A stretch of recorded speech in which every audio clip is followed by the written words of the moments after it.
it's craziness, but yeah. I actually do take 5,000 vitamin D every day, because otherwise, it went down so low, and I discovered 10 years afterwards that I need vitamin D. I did not know. And it's hard to absorb. It's hard. Americans in whole are vitamin D deficient, and the Northwest is exceptionally so. Yeah. Yep.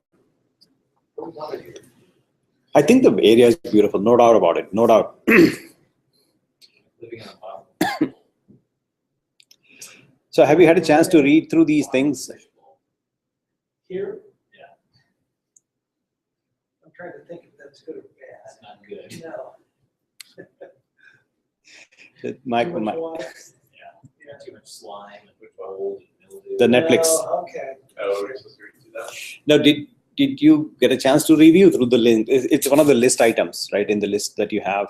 If you go to our architecture listing, you'll probably, so not a big deal. It's not a big deck, and I usually don't use decks, but I will use this one just to illustrate a point. It's not a big deal. If you remember Netflix, people before they started, who existed? Yes. You know these guys? Oh, yeah. You know where they are? You know what happened to them? Yeah. You know what they used to do?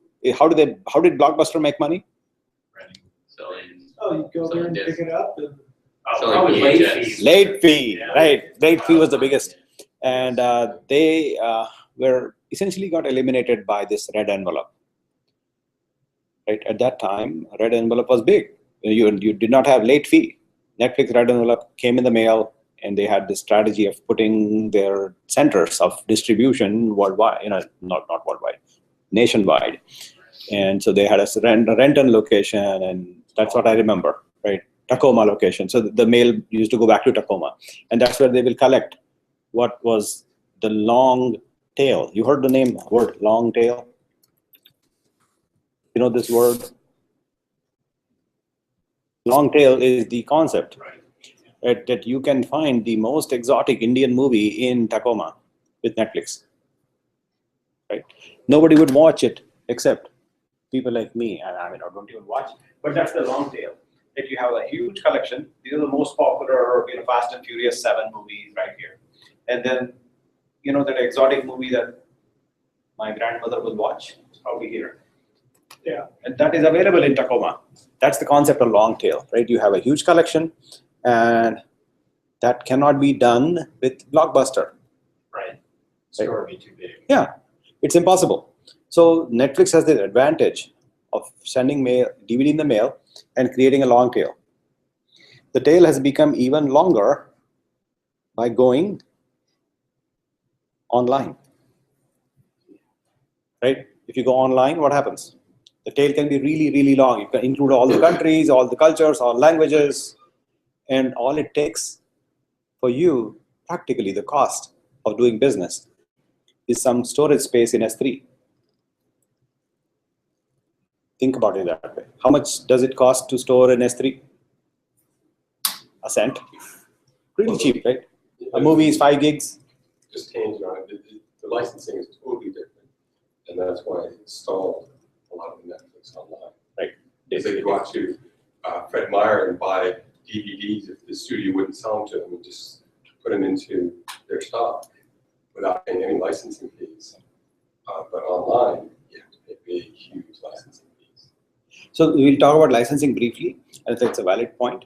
But licensing is changing because of the dominant force that Netflix has become.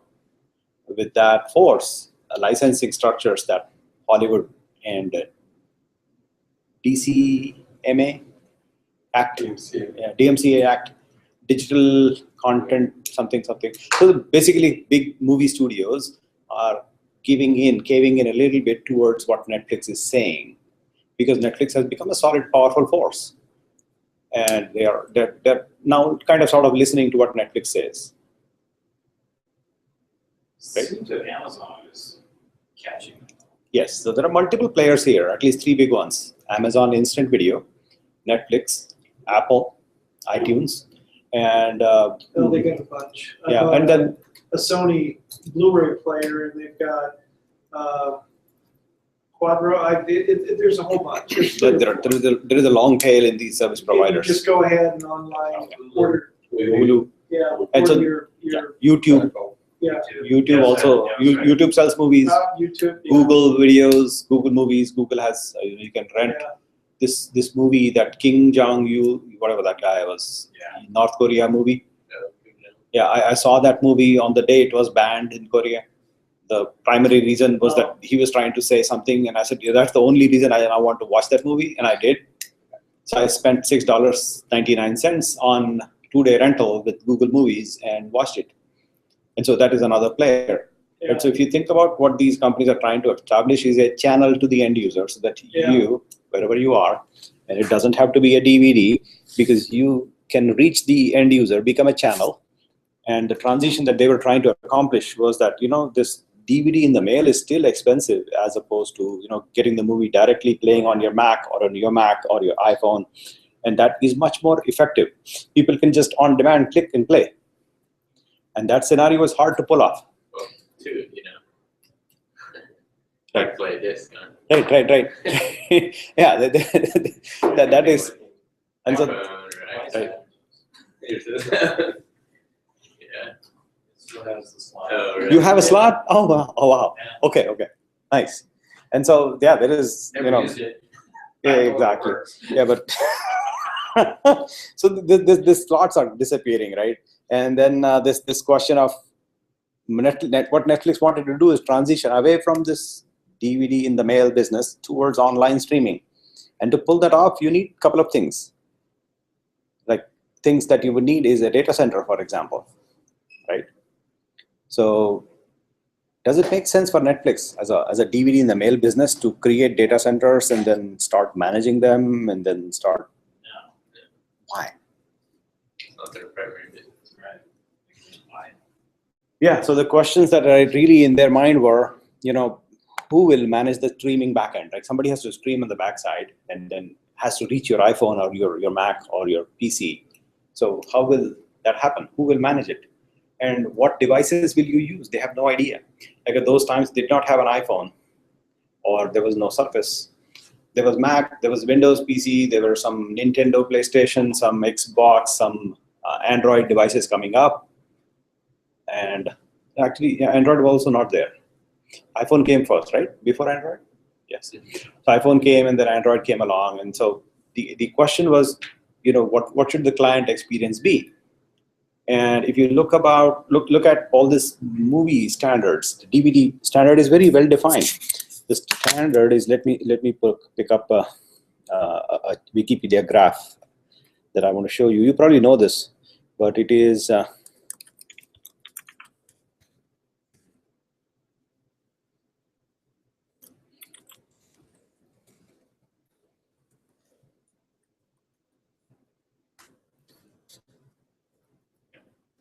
so here are the most common display resolutions. If you look at this picture, Yeah, and so you look at, right. let's see, this 800 by 600, this point. Yeah, So from all the way that corner, all the way to this point is your regular laptop. Yeah, That's where this WVGA or 480p, this is 480p. That's what DVD was. Right. And even less than that was older players like VCR and other things were here somewhere. It grew to 480p at this point. And now your regular laptops are growing all the way to your MacBook is probably here, 1366, 768. yeah, And then you have 1080p TV. This is 1080p TV here, HD 1080. And that's where HD TVs are. And so you keep growing all the way to 4K. And that's the extreme. But it is not extreme anymore because there is a 5K display that I now have from the Apple Retina iMac. Really? It's a 5K display. So it's beyond that. But that's just Apple claiming leadership, right? Yeah. Apple claiming leadership, nothing else. So now you have to stream a video, and when you're a DVD player company and a DVD in the mail company, you worry about only this 480p, right? That's what you worry about. But now people have different devices, different resolution sizes, and that becomes another problem, right? Now, when we are creating a solution for the end user, who will write the application, the Netflix app? Is Netflix going to write it? And if so, how will it become available on Xbox? Is there a Xbox way of distribution? These are the open questions that they had. Like, how do we actually provide a good experience to the end user? At the same time, create a backend that will stream videos and movies. And a third source is to go to Hollywood and collect a license that we can actually take that movie, the movie file, the raw data, and then put it somewhere and then stream it to the end users in all these resolutions, right? All these. Because people will use whatever they have and they want to play and they want to expect a good experience, but the movie, actual raw movie, is way bigger than 5K. It's the full-blown movie, is the actual film, which is much deeper, much higher resolution than 5K also. So you want to get that source, and now you want to play it on all these devices. That's a complexity. So you need to worry about adjusting your resolution to fit the screen size. That's one game. The other game is that your people, users, will be anywhere they are, like wherever they are. It doesn't have to be in near my data center. They can be in Wichita, Arkansas, or some other exotic place. That's the only exotic place I know. So yeah, it is exotic. For me, it is exotic. I am exotic, by the way, but yeah, whatever.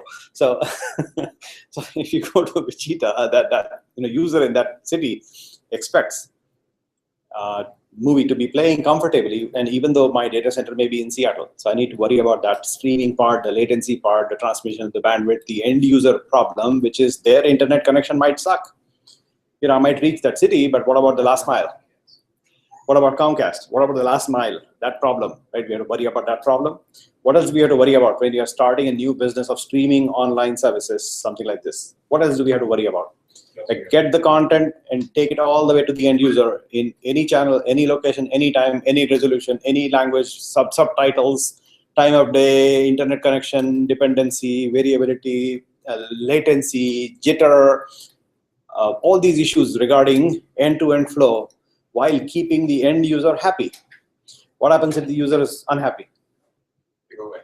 They go away and you doom, right? Your data center that you put a $10 million building out, or maybe more, is all at loss now. And suddenly you build up a huge data center, put hundreds of millions of dollars in setting it up in Seattle and one in New York, let's assume. Now you have $200 million each data centers, and they're not able to service the users nationwide. What happens to your investment? It all goes down, like down the drain. That's not a good idea. So what they decided is to not invest in data centers. Instead, use somebody else's. That's where cloud comes into play. Right? So what they essentially did is chose to go all on top of Amazon Cloud. Yeah. And so it is a biggest. They're on Amazon. They are on Amazon Cloud. They are Yeah, on so it's EC2. like- They use S3 all over the map. Yeah, that's interesting. That is Puts being on Amazon. Amazon into a strange position then. I know. Why?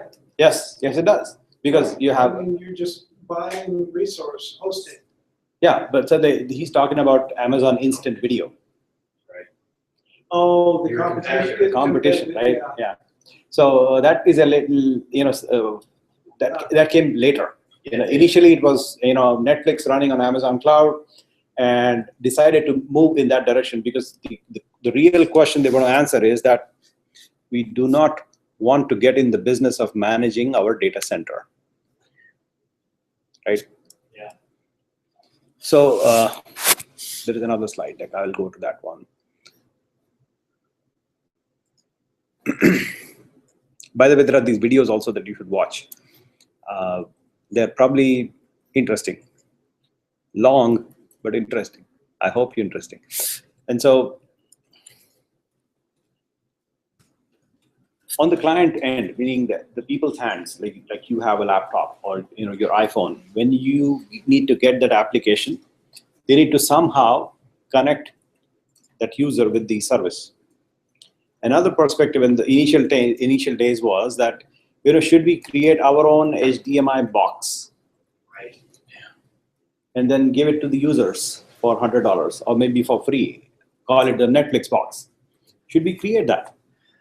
That was the question. There was, actually for a while, they had Well- authorized Netflix devices. That's right. But they were not created by Netflix, No. right? There was not a Netflix box ever, Right. if I remember right. No, it wasn't. And so there were devices that will have embedded firmware that will run Netflix comfortably, and you log in and then you can use.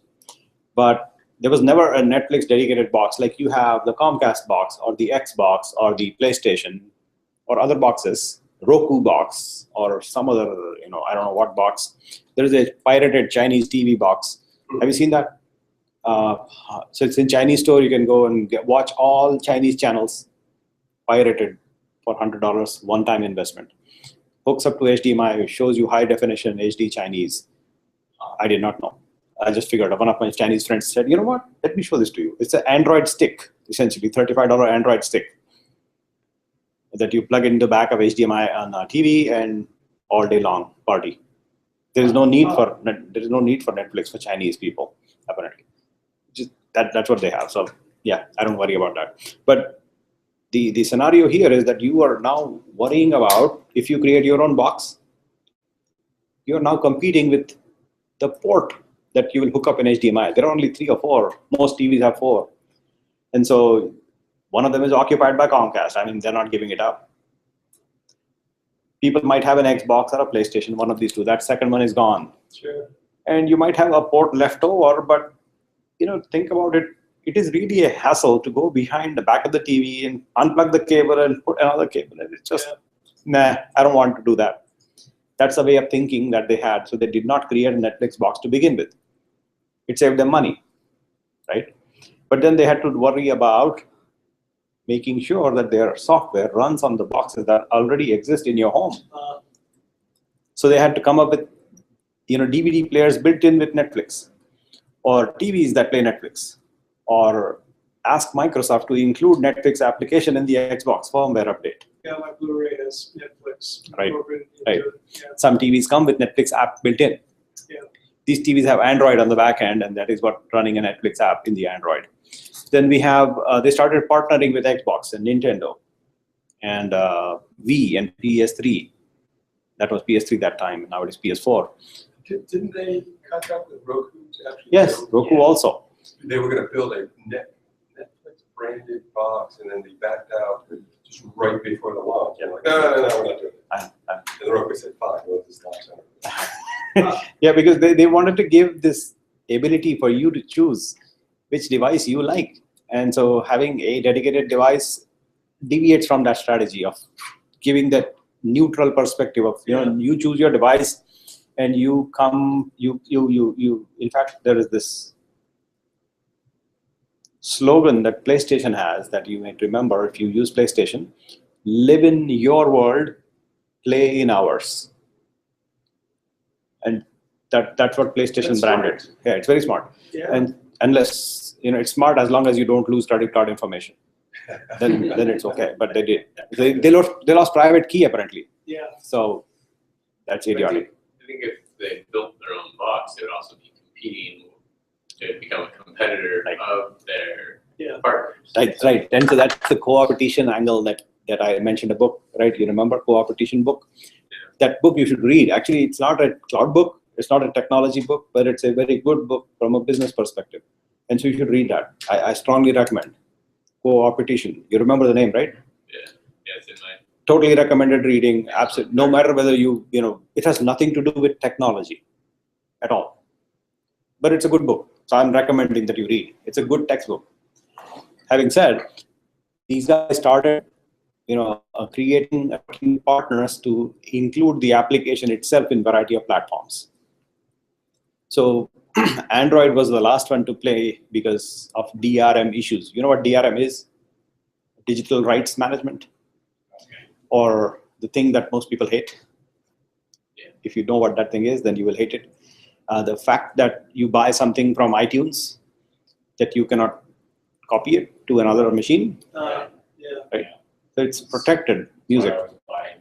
Yeah. That's right. So that you know it already, and that thing that is placed in form of a binary lock is this thing. It's called DRM, and this thing is called digital rights management, and that's the full form, right? You have seen this thing in form of classic old style Macrovision VHS cassette tape. Try copy a cassette from cassette to a cassette. Oh yeah. It will not copy. They won't do it. right? Yeah. This comes in. So it's an old technology, really old. Unless you are using an Indian DVD, Indian VCR, then it will copy comfortably, because the chip that is responsible for DRM is taken out for cost-cutting purposes. Sure. In Indian VCRs don't have that chip, and most people don't know this. But if you use an Indian player, copy comfortably. I've seen it. That idea goes way back. They were trying to figure out how to stop people from recording LPs, vinyl records, Right, onto right. cassette tapes years and years ago. They couldn't figure it out. Right? It never stopped. In fact, this DRM is kind of a debate whether it's a good thing or not. But Hollywood wants it, and they enforce it, and that's the reason why it is there in place today, even today. You see that in Apple iTunes. You see that in many other service providers, including Microsoft Music, Xbox, something they might have. I don't know they have it or not.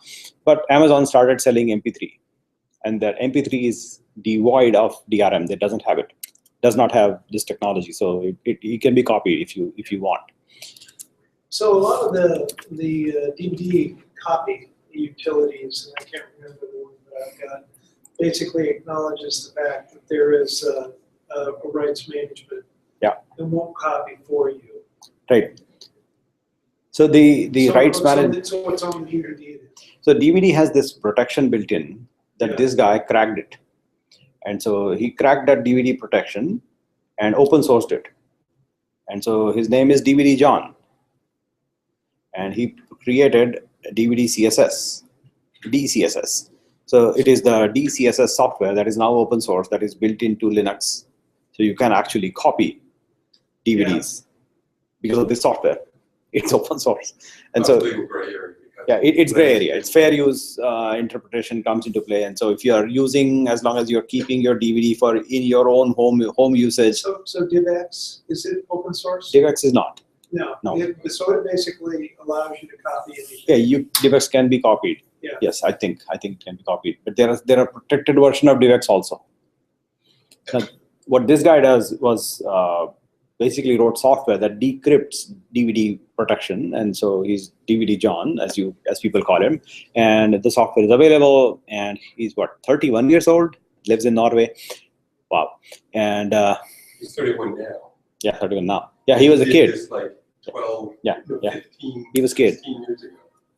That's right. At least. Yeah, he was a kid, and so he's still a kid.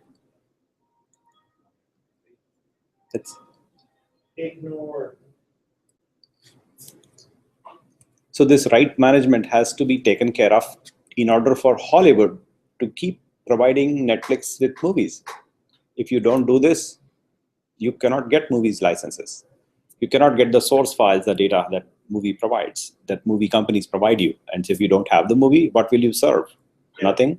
So you have to do this, and they do that on every single device. So you cannot actually copy a Netflix movie. Right. Even if you watch it, you cannot copy it, right? Unless you resort to other methods, which are Holding a camera in front of your screen. yeah. That by the way, that thing, there is a word for it, and the word is called analog hole. You heard of it? Yeah. Yeah. Yeah, it's the analog hole. In fact, you can probably search for it. And so analog hole is exactly that, Yeah. which is you basically, once you show it to somebody, then you show it, right? And so it becomes theirs. And that's the analog loophole, and it is there. You cannot break it. It is technically impossible, because always you can hold a camera and then whatever. And so that people worry about, but you cannot overcome this. This is understood, cannot defeat it. The best you can do is put DRM in place. And that's what they have done on across all the devices that they worry about. Probably for Hollywood. I know they make. I think it is their creation, right? So we have to respect their creation, and so we rent movies, we pay them their royalty, and then they're happy and we are happy, and then we keep watching, and it helps artists, it helps creators. At least we hope it helps creators. I don't know actually if it does, and that's what it is. So yeah, we hope. So on the other end, like we talked about the client end, on the other end, on the cloud side, what they had is actually had a data center on their own to begin with. And that became a single point of failure quickly. Netflix had it. Yes. single data center a long time ago, and they wanted to like move away from it because it was approaching limits, like it was heating up. You heard me saying that a little machine that my son has in my garage heats up. That's the kind of heating up I'm talking about. It heats up so much that it shuts itself down. And then you run into the cooling problem. You power supplies. And so, physical space, you need more machines every time, more new customers, new machines. You need more bandwidth, more CPU, more everything, more storage. So it's an ever growing data center. And how do you grow and shrink? Once you set up $100 million building, how do you grow and shrink it? Cannot. Cannot. You cannot shrink. You can buy more, you can only grow, but not shrink. Yeah. And that is a key aspect of elastic nature of cloud, is you can grow and you can shrink. The shrinkage is not possible once you invest money upfront in capital. A $100 million building cannot become a 50 million. I mean, it will become 50 million if there are no customers, but the building itself will not shrink, right? Yeah. The money is lost. Even co-located, you can't grow, and shrink your co-location contract on the fly. No. It's your contract. It's a contract that you have, it locks you up, and that's, I'll draw a picture here that will help you understand. Yeah. So here is the picture coming up. The picture is showing you the cost versus your, hold on. Maybe reset the I see.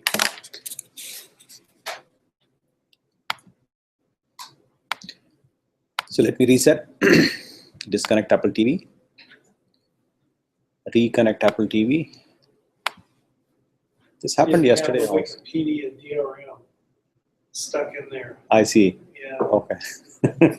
Good that you pointed out, otherwise I'll keep Yeah. talking and then never realize. So hope you can see it. Yes, you can. Are you still recording? I am recording, but I need to switch over to that display. Otherwise, I'll keep showing my face. So I'll switch over my screen and share it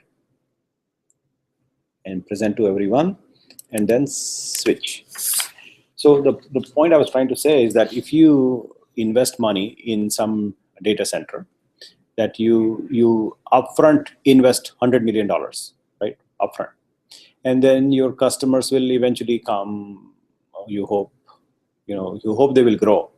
And at some point, this is the revenue stream you will generate. And at some point, all of this is loss. And it converts into profit at some point where this area under the curve becomes bigger than this upfront investment. And at that time, somewhere here, you might make profit. There is money here. Once this area becomes bigger than this area, then you might start making money at some point 2 years down the road. We don't know, right? That's the concept. If you don't put this money up front, instead, you spend a little and you get a little bit of customers. You spend more. And so this is the expenditure. So this is the customers you get, customer revenue. And this is the cost. So your cost will grow alongside the revenues grow. So if you have customers that come suddenly and then go down again and come again and go down again, if your cost structure is kind of flat, that makes it hard. But since you can scale your infrastructure up and down and up again, you can service your customers much more comfortably. You can do this scaling and up and down based on number of customers that you run. So if it is Christmas, let's say, I'm starting my business, it is January, great. And so it's October timeframe now, it is your Thanksgiving coming up. So I need to, have some number of machines deployed, but then come Thanksgiving, I will increase my machines. And then, for Christmas, I'll ramp it up. And then after sales, returns happen, and then I'll stabilize back to normal. And I'll keep running my business year long. But then this peak time that I have, Thanksgiving through Christmas, I need this extra capacity. And that is what I would like to do, is actually what I would ideally do is build my data center. And through, say, October through December, I will rent this portion. And this portion becomes my public cloud. and this portion is my private data center. And so that scenario is also possible, totally. And you can do that if you are able to, what is known as, there are many words to it. One of them is bursting. It's called cloud bursting. And the scenario essentially is that you have your own private data center fixed. You have upfront investment made, it's there, it's up and running, and it's just barely able to meet your customer needs. Anytime there is a boost in demand, you cannot service it in-house. So you have to go outside, get resources from outside. And that's where this concept of bursting into the public cloud comes into play. You can do that. So from the previous curve that you had, where you had the highs and the lows, say AWS, that one, you would burst every time you had. That's right. Yeah, yes. What's the reverse? The shrink. When your customers go away, you scale down your resources. Yeah. Delete the machines, essentially. Yeah. Right. So the simple example, in case of the last time we said, there is an elastic load balancer. You have 2 nodes, and then you have a database, right? Very, very simple example. So if you get more customers, what do? You have your elastic load balancer, right? And then you have 3 nodes, maybe 4 nodes, or maybe more. Whatever the demand is. Yeah, depending on what demand is, you will grow like this, and all of them will connect to some database. Well, you need to do that with the database too. Yeah, so yes. Just figuratively speaking, right now you can actually use a scalable solution called RDS, and that will scale for itself. You don't have to worry about it. But this is coming Christmas, you grow like this, and come downtime, you start deleting these machines. So has the industry gotten to a point where those resources become very expensive yet? So if everybody starts doing this and Amazon doesn't grow, or whoever doesn't grow their data centers, their cloud data centers accordingly, then space is going to become expensive, right? Right. And the idea behind cloud essentially is that it is an illusion of infinity. Yeah. It is not really infinite. It is actually limited by your wallet. How much money you have, how much money can you afford to spend? That's the physical, practical limit. In other ways, it is limited by Amazon's wallet. How much money can they keep on investing? And what they do is what is in economics known as economy of scale. And so that factor comes into play for Amazon very nicely, and also for Google and for Microsoft very nicely, in that they already have a huge boatload of data centers already serving their Amazon.com customers. And so they know how to operate that data center themselves. They use the same model, same principles, same practices. Right. And just buy hardware. Yes. They will keep buying hardware, and that's what is happening. They keep buying it. You've shifted the economic, what do they call that? The economy of scale.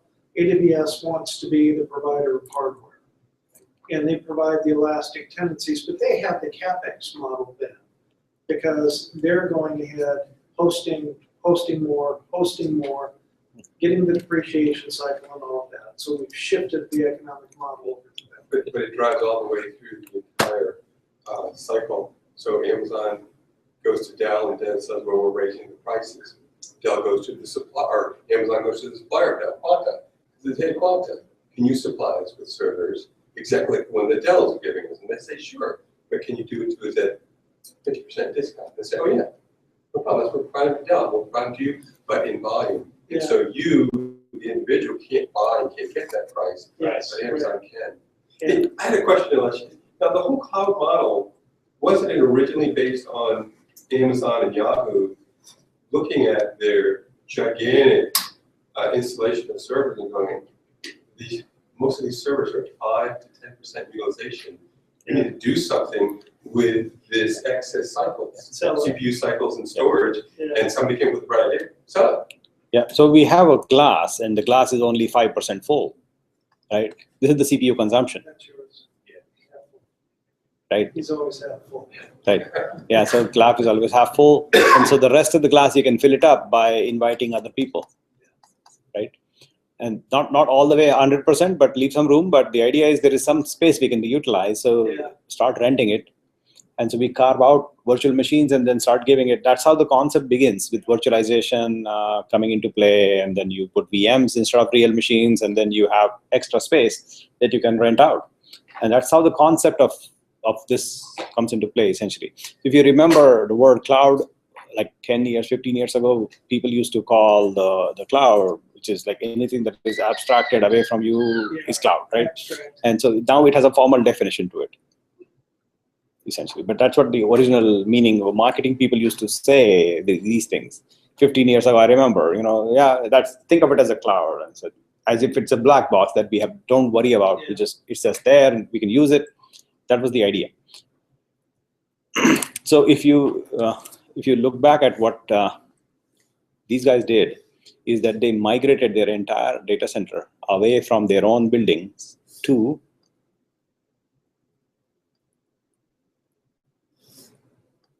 select AWS as their provider of underlying hardware, underlying platform. And they built their own platform as a service on top of EC2. Essentially, what they have is they use the infrastructure layer from Elastic Compute Cloud, ECC. That's the IaaS layer. They created their own platform as a service, custom, homemade for Netflix to be able to run their own software on top. And this software runs on their data center in the Amazon cloud. And what this essentially is doing, if you look at our architectural diagram, I think I mentioned this briefly to you. Let me show you that again. Can you reiterate that point again? Yes. So here, the point being that they decided to not use their own data center. Instead, use the Elastic Compute Cloud from Amazon and use their machines. So the hardware comes from here. Hardware comes from these guys. In order for your application to run, you need some underlying intermediary that sits on your hardware. And that intermediary is the platform. For example, if you think about WordPress as the application, all the intermediate steps you need, the LAMP stack is the platform, right? Similar to that, in order for you to run your Netflix application, this application is not the app that you see on your client. Not that. We are talking about the cloud side. The application that runs on the web server, that is the application that is responsible for streaming the video and a bunch of other things. So a couple of roles. Let's enumerate them. So streaming is one, very obvious. Billing is another, right? What else? You've got all the administration. Risk management. Admin, Protection. content protection. Protection, yeah. What else we have? Security. You got, Security. What else we need to do? there's some things that we're doing a little bit, help you, like keeping track of what movies you had, watched, and Yeah. deciding on what you might Exactly. like. That's a big one. Yeah. Analytics. What else? State. Right? Well, I guess analytics would state. be part of trending. User state is important. And there is one more that is missing, and that thing is called encoding. Yeah, unfortunately, well, I just. That is heavy, right? So encoding, there is a very well-known open source software called Mencoder. So the idea behind this software is a command line transcoding tool.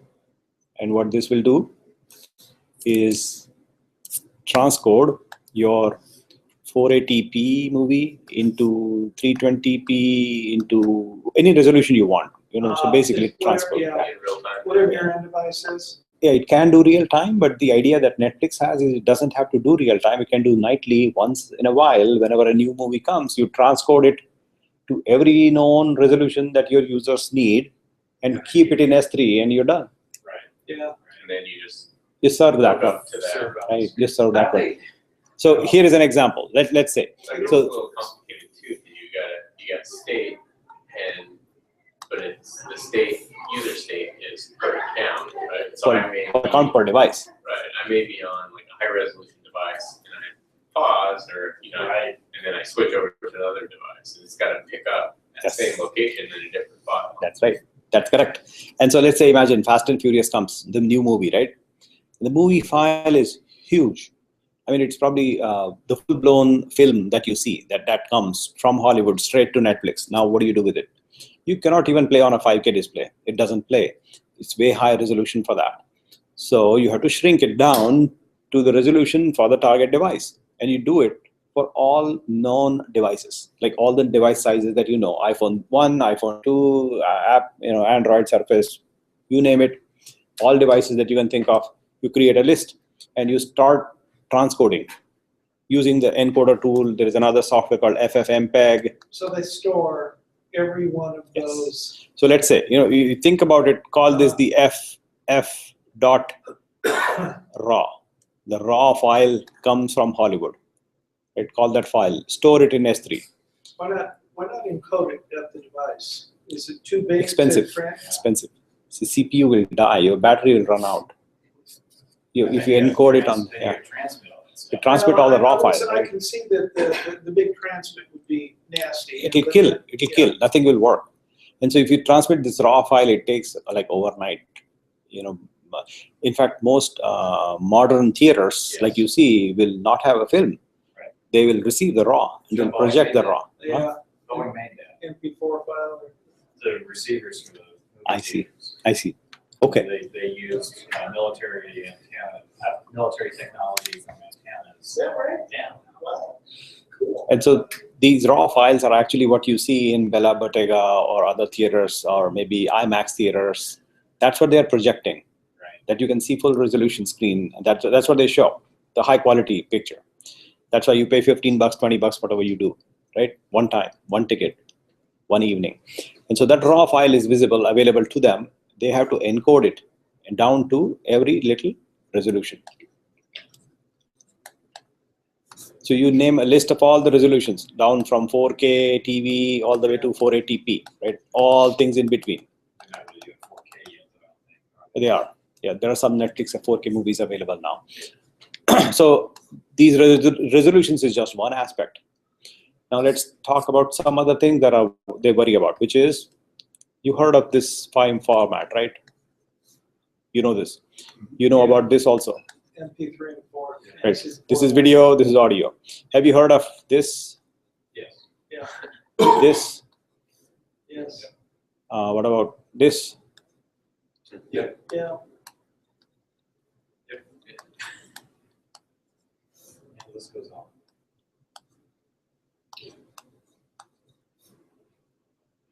No. Heard of that one? OGG. OGG is open source format. I thought you were making that up so that. No. Just you're paying attention or not, but OGG, here it is. OGG. I don't bullshit. Yeah. So this is OGG, and it is from this foundation. Yeah.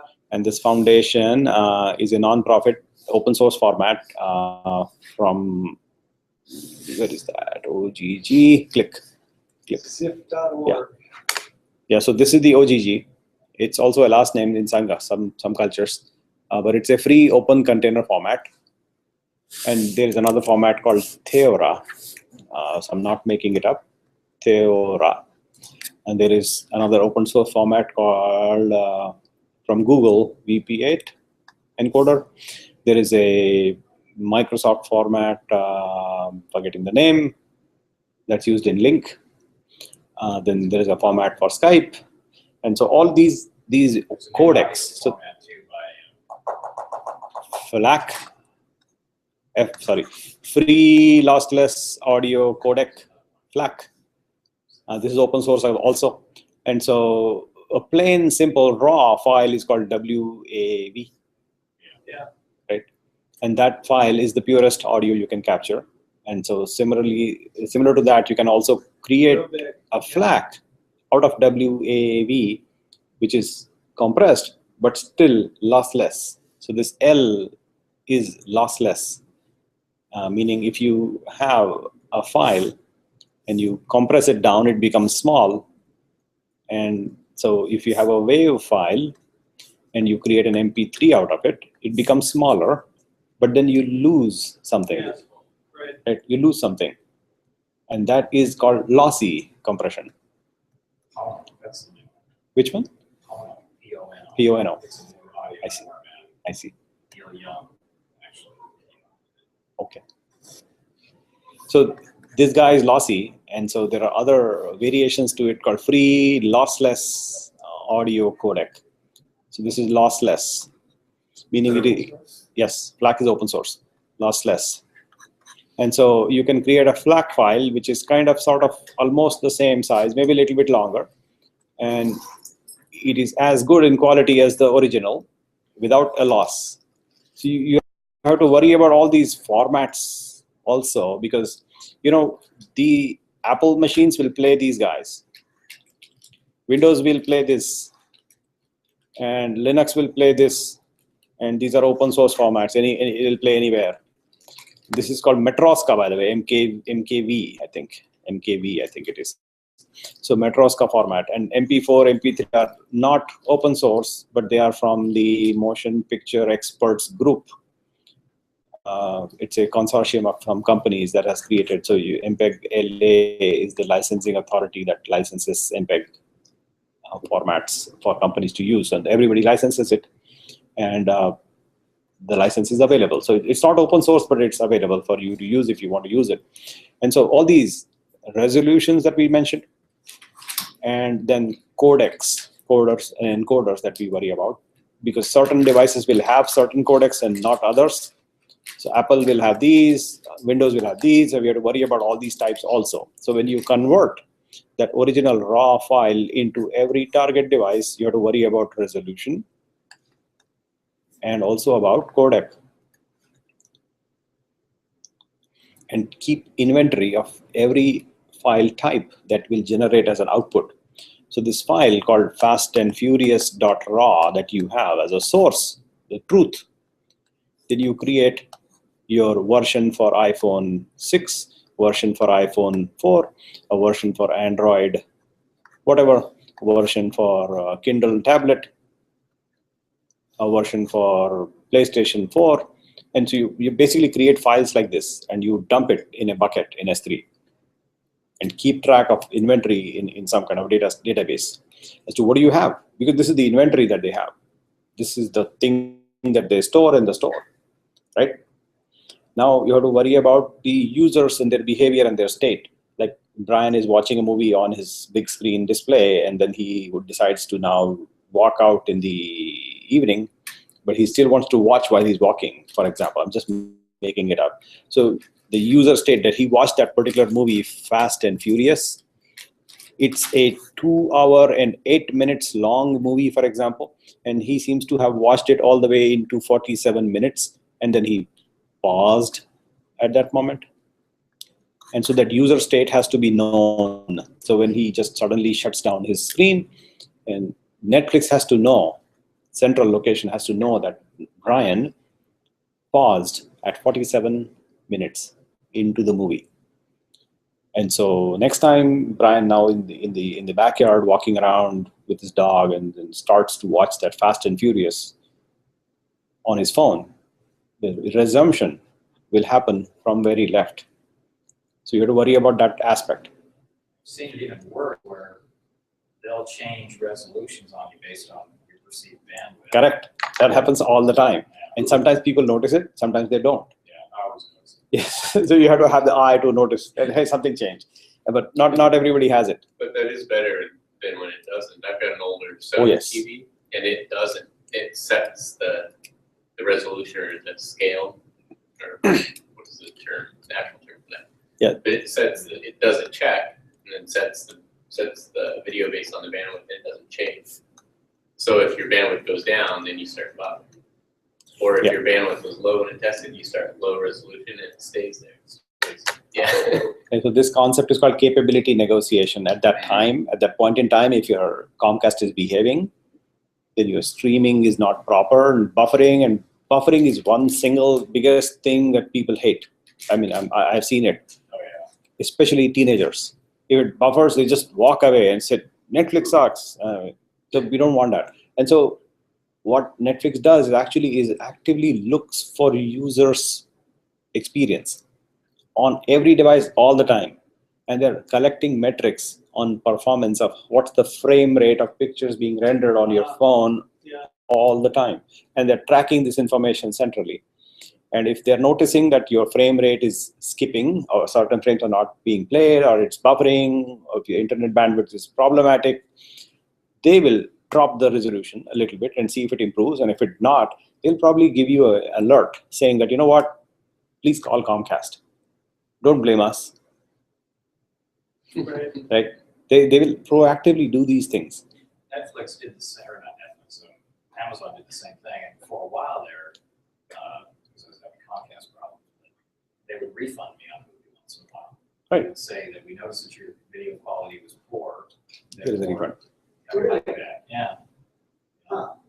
Yeah, that is totally proactive. And this is the best part of Netflix. It is, in fact, did I tell you a story of customer service in Mumbai hotel? Did I? So apply that same concept, is that, it's about customer, it's about their experience. And Netflix is big on user experience. They're actually actively hiring people to study user experience on their devices that they're playing. So you will rarely have an opportunity to, call Netflix that, hey, my thing doesn't work. Do you remember doing that? Ever calling Netflix that my thing doesn't work? You don't need to, because they're already looking at what you're doing and how you're performing and how your machines are behaving, how your movies are playing, and if they're not playing. And that is one big aspect that they have. Another thing that they did a couple of years ago is that they gave $1 million bounty to a person or a group that can come up with this algorithm recommendation engine that people who watch this movie also liked that. Yeah. And that is a big thing for them, because they have the long tail, the huge collection, and based on behavior that you might have, or rather behavior that a login name might have, it's not about you, it's about a login name. So if in your username, login name, password that you have the account, if that particular account starts to watch a Hindi movie, guess what happens? You recommend it. Yes, yes. Until your daughter or son gets on your account and watches all this crazy stuff. Like That- ponies, then all of a sudden Netflix saying, hey, could you watch the Right, exactly. And so it has happened to me, and I don't watch Netflix much, but yes, if I log into my Netflix account, that's what I will see, Indian movies. Because my wife watched a few movies once in a while. She doesn't watch movies too much, but they somehow figured out that we are from India, and there is it happens. So Pokemon was good, big, and so something happened, and so I suddenly started seeing Pokemon movies in my account. So why? Same thing, right? Pokemon, and so I became Pokedad, and my wife became Pokemom. Yeah. And so that was the idea. The essential idea here is that we are looking at user experience, studying it very carefully, and making sure that it is delivered. And if it is not, they're adjusting it. And if they cannot adjust, they're raising their flag and saying, cannot do it. Sorry. As opposed to having you call them. Yeah.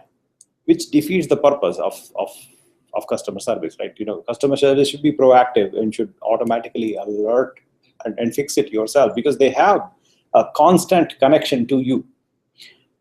The device is in their control when it plays a movie, right? They control it, literally. And so they can study the device that you're holding. Even, these devices are actually giving you orientation information, geographic information. Are you watching like this, or you watch like this? They know these things, right? The orientation of device is also transported. And so everything about you is known. Whether you're watching Xbox in this location, and when you travel, you seem to have a Nintendo Wii in the other home that you have. Now we know. And so they collect all this information and gather all that in and analyze it. In fact, a few months ago, I happened to attend a Netflix. There you go, the analytics. And that is a huge one. Yeah. And to address in service, this is basic, right? Streaming, you got to do it. You have to encode it, you have to store it, and then you have to stream that encoded format for every device type that is being requesting a particular movie to that user, to that endpoint. You have to stream it. That's a given. That's a fundamental. But then there are other things like billing and administration, DRM, and all these things are, these are like what I call hygiene factors, right? You have to do it in order to do business. Like, did you take shower this morning? Right. It's expected. And so it's a hygiene factor, right? It's a checkbox. Did you do billing? Yeah, you have to do it. I mean, come on, how will you survive? And so the thing that, streaming, billing, DRM, admin, these are all given. Everybody does that. Security, it's a given. Everybody has to do it. There's no choice. But couple of other things, even encoding, you just have to do it. These two aspects of user state and understanding user perception, understanding user experience, and analytics in terms of what are users doing, what do they want, what do they want next, what can I recommend them, and the queue that they have, this queue concept that they have, which you probably remember, is interesting in that's how they are able to give you what's next, what's coming next. And people do this, what's that thing called House of Cards thing? I have never watched it, but House of Cards is a unique creation that Netflix did without contacting Hollywood, apparently, on their own, and it just flies off the shelf, meaning people binge watch one after the other until it is done. The whole season in one sitting. I've seen many people do that. I've heard. I don't know how, but people do that. So that is a magnetic attraction for Netflix. Like, people want to get that just because they have House of Cards, apparently. It's that popular. Is that true? I don't know. That's what I heard. And so It's a good show. yeah, so the idea essentially is looking at user experience and studying the analytics, which comes to the point of collecting every imaginable metric that they can collect about every user, about every device, every movie they ever watched, and every movie we would like them to watch, with giving them appropriate recommendations, because that's how they are able to manage what they will actually go and negotiate with Hollywood about. What is popular, what is not. Because they have now become a channel to the user. And being a channel is hard. But once you get it, it's super powerful. You can actually dictate. And so now you look at the stock price and see what they're doing for the last few years. Let's see. Plus $17, 18. Oh, was it today? Wow, okay. I didn't realize. So for the 1 year, they're going up and down. For 5 years, they're doing okay. So that's what you see. In 2008, they were here. Yeah. Right? Up, down again, and up again. They had some competition briefly from Redbox. Yes, yes. But Redbox is, it's a box next to Safeway or Walgreens or whatever. And you go there and you have a very limited choice. Yeah, Redbox did do some streaming for a while. It's a partnership with Verizon. They The canceled it. original idea that Redbox was going to do was write DVDs on the fly. I know, but it didn't happen. So I have actually opened a Redbox machine and looked No, inside. I know it's not doing that. And that's probably why I went back. Right. It Yeah. would have been nice to like on demand burn a DVD and give it to you, Right. but that never worked out. So I've opened a Redbox, seen it open, and they have a carousel tray Yeah. with DVDs, but just ugly. I mean, So it there's was a another disaster. Competitor called Creo City, QRIO City. I don't know, but I'll find out. QRIO City. There it is, Creo City. They do the same kind of streaming. So Sony, is it? Sony. Yeah, it's Sony.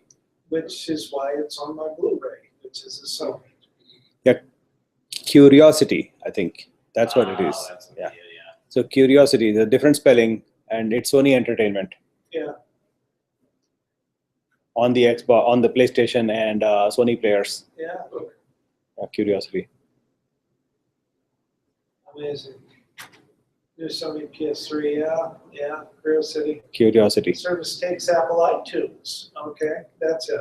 You That's think? what's on Blu-ray right What I never understood is why Comcast didn't get heavily into this when they had the But they do. It's called They platform. sell on demand. So they have this now. They got Hulu. What is it? Comcast owns Yeah, that? Comcast, Yeah, Comcast bought Hulu. Yeah, they also have the platform. See, but on demand, I've got Comcast and I can get anything on demand, but Creo City is cheaper if I were to look at something. Yeah, And Comcast Netflix on is even demand. cheaper. You know, Comcast on demand But side. it cannibalizes their own business. Though. Their business is providing you a TV station over cable. yeah, So by providing streaming service, they cannibalize. But I mean, the market is such that they're being driven out by. well, the Blu-ray player that I have ends up being network connected. And so everything comes off the network, you know, with the Internet of Things. Yeah, but you So, you can't stream unless you have a Comcast account on a lot of shows now too. So Comcast would find a way to lock that up. I didn't know they bought Hulu. That's But it's- no, I've got Hulu on my Blu-ray and they stream the videos right, you know, off Yeah, the Internet. because you have Comcast. If you look at the No, revenue I stream don't. for Comcast, I have AT&T, DSL. and Verizon, Through they Frontier make more money for my from their internet. internet subscriptions TV. Uh, cable. Comcast. The margins on You their have cable is Comcast, so you can thin, stream a lot of shows. the margins on their internet But provider it comes up is with my huge. Blu-ray, I connect my I know, Blu-ray. but they'll ask you who's your provider. Come on, they were selling you a, 3 meg line They never for, did. $50. Go to a month. ESPN, try to stream a vision. No, I believe that. Yeah, That's not Well, what I money have is. to have. The cable's go already out and been get an account on A whole lot of Blu-ray. voltage that They registered the account right. onto my it's Blu-ray. not, all they have to do is pick And your all of a sudden, routers, I understand that, but you can't watch it. and the rest is without- money. Right. There's certain shows you But can't their watch cost on the internet license unless you have TV. Comcast. or And the direct- studios Well, that's true. demand a lot, they Yeah. demand, they Yeah, I agree. buy You know, channels, they don't even have a that's like station. 500 channels Yeah. and 13 megs watch. They make deals on the stuff. Yeah. Whatever, yeah, I think I'm with everywhere you. once is 13. So NBC owns 32% of Hulu until Comcast acquired it. Who owns it? NBC. And Oh, really? yeah, it's Well, Comcast. that figures, that's So- right, because Does that NBC mean I get a also free owns Hulu account with my Comcast. Comcast subscription? I don't think so. NBC So they're betting, from Comcast perspective, they're betting whether Netflix-like games will go on in the future versus the old style, stranglehold on your household of Comcast boxes. Ouch! I never had a Comcast box, thankfully, ever. And so that mode versus the other mode, which is Hulu mode. So which one will succeed and survive? So they're betting on both. Yes, Yeah. absolutely. And actually, they're stacking the deck because, like I was trying to explain, you can't get some TV shows on Hulu if you are not a Comcast subscriber. You have to log into Comcast account on Hulu in order for those certain channels to become available. Well, yeah, that's what we're talking about. You have to register, you have to pay some kind of monthly charge depending on the hundreds of different, internet services that you're registered. And now the crazy thing that Comcast is now trying is that I have very basic limited TV. And so they have enabled HBO for me for no reason. Yeah, I have no idea why. And I asked them, so they said, yeah, 2 years of HBO, we're giving it to you for free. And so start watching it. don't forget They're to trying to cancel hook it. you. Exactly. Don't Yeah. forget They don't forget to cancel it. Well, Is it Game of Thrones that's the HBO? model Is. I had no idea. Days, So, you don't remember. I'll tell my son. Even if you catch it after a month, you got a month charge on it. Yeah. Yeah, so it is, exfinitely Comcastic Yes. when you think about it. Yes, this is Comcast. And when I Was Falling and Flat by the same folks? Who? Or OGG and Flat by the same folks? I think is different. Flack is different entity, but Flack. Let's see who these Flack guys are, and yeah, it's the same folks. Yeah, same guys. OGG, that was like originally when it came out, all the audio files were like, this is horrible, compressed audio, we don't want to listen to it. And so, Came up with yeah, OGG. the same guys Flack created by the same guy. Flat. It's not the A Flack, just Flack. I have to re-encode the white album. Flat. You just had it on vinyl. You never had to worry about it. That's right. I wasn't lucky enough to do I You have one? I have lots of books, but still. I used to have that back in India, but I don't know where it is right now. A lot of people going back to vinyl. Yes, there is. Yeah. In They're fact, releasing, that's the big thing for some independent bands. The huge thing is to release on vinyl. It's very, very in right now. Pioneer and Sony just started making turntables again. Wow. Sony was kind of making crappy ones for a while, but now they're making better ones. Pioneer finally made a new one. Well, even vinyl has compression, but on bass, all the low end on vinyl is compressed. Yeah, but Because the groove, or what creates the vinyl moves, cut right through the record on the big that's bass. why there's the RI curve. But, You're an audio nerd. I am. but the rest is uncompressed and raw and real. Right. I used to be on the audio team in Windows. So the sound pipeline in this laptop, long time ago. So the sound, audio and video is the focus that I had at Microsoft. That's what it translates to: communication, audio, video, collaboration, communication. So Link. And prior to that, Office Communicator, Windows Media Team. That's what I worked on. 10 years. The nuts and bolts of your hardware. The hardware of the driver's side. Both, to the entire solution, all the way from hardware, all the way to making sound. Making you sound good and look good is what I did. Yeah. Yeah, It's audio that got me into engineering. I see. Buying my first stereo, real stereo. Wow. Hi-fi audio equipment. Got me into it. Nice. I never, So never, wherever you find it, no. you're a double E, right? Yeah. I remember. So if you remember this chart, Yeah. and there are lots of other such charts that I would like you to study, that I suggest that you pick two, but you haven't picked. So please pick. There is a long list on the architecture sheet on the page called. So the live source stream, Let me go the there. live Yes. movie. So the source stream, basically on the top right is where all the different formats are already stored.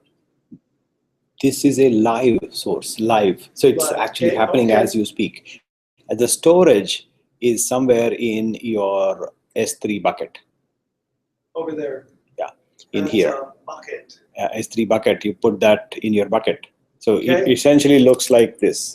So I got a billion movies sitting over Yeah. in the bucket. It looks something like this, Like that. right? You know, like this CyberDuck, you open the bucket and that's where you will find it. And that is all my buckets listed. There's a list of all the buckets I have. And in one of those buckets, I have a video. So there we go. We have a video called Clouds. So we'll go and expand it. And it's rather, So from the Netflix perspective,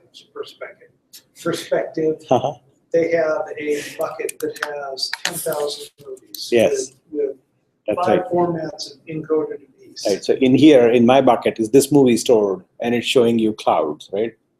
Just an example, illustrative example, nothing much. But you see that bucket, and the bucket is called Clouds, and it has a movie called Clouds.mp4. And so that's exactly what Netflix will do. So take a bucket in S3, like this, or not like this, like this, in the S3, and put in that bucket all the movies you have. And then put that through a CDN, like CloudFront, and service the user, this user, on demand. So when the user logs in, they want to watch a particular movie, they give you an item. So do you have a Netflix account, one of you? You can actually log in and see what happens. We will open up a particular movie, not play the movie itself. What am I saying? What am I doing? Netflix.com, is it? Yeah. So let's see. Pick a movie. Okay, let's see. Sign in. Do I have an account? Probably not. Account is not active, I think. Let's see. This account. It will log in, but then say, yeah, restart your membership. So no, I don't have an account. But yeah, so come here and log in, and I will log out. And what we will do is try to play a movie, and we'll see how the movie is actually reaching this laptop. So come over. Yeah, and so come over and we'll examine the URL flow. When you click on a movie, you will actually see how those guys are sending you a movie on this laptop. So we'll do that part. All right, if I see Indian movies show up on my account, I'll know who it was. They added their profiles to help solve some of that. Yeah. Like, otherwise, we'll say, Yeah, you'll see. I created an account for all my family, and yeah. So we'll look at some of the URL characteristics, and we'll identify how they are tracking these things. Like we mentioned about user state and where it comes from. So let's yeah, there they all are. the Well, user profile. So Well, log into mine, and you'll see that the family just on the main TV, they just log into my account. Yep. Okay. So you here, wanna- you pick a movie, say Flying Chuck. Oh, sorry, Family Guy. Pokemon. Oh, Family Guy, where? Yeah, so just pick anyone. Yeah. All right, In let's- fact, before you actually click, look at the URL at the very top. So grab the URL from the very top and cut it. Go to Atom as the editor and pause that movie. You can pause it and please pause. There we go. And now we'll take it to our editor and go to a new one. You want to drive? Easier. So new one and paste the URL. Not this. This. Let's look at the URL itself. This was the URL I got from my bucket, right? So that's my bucket called cloudsgeniusvideos.s3.amazonaws.com/clouds. That's my video you just saw a few minutes ago.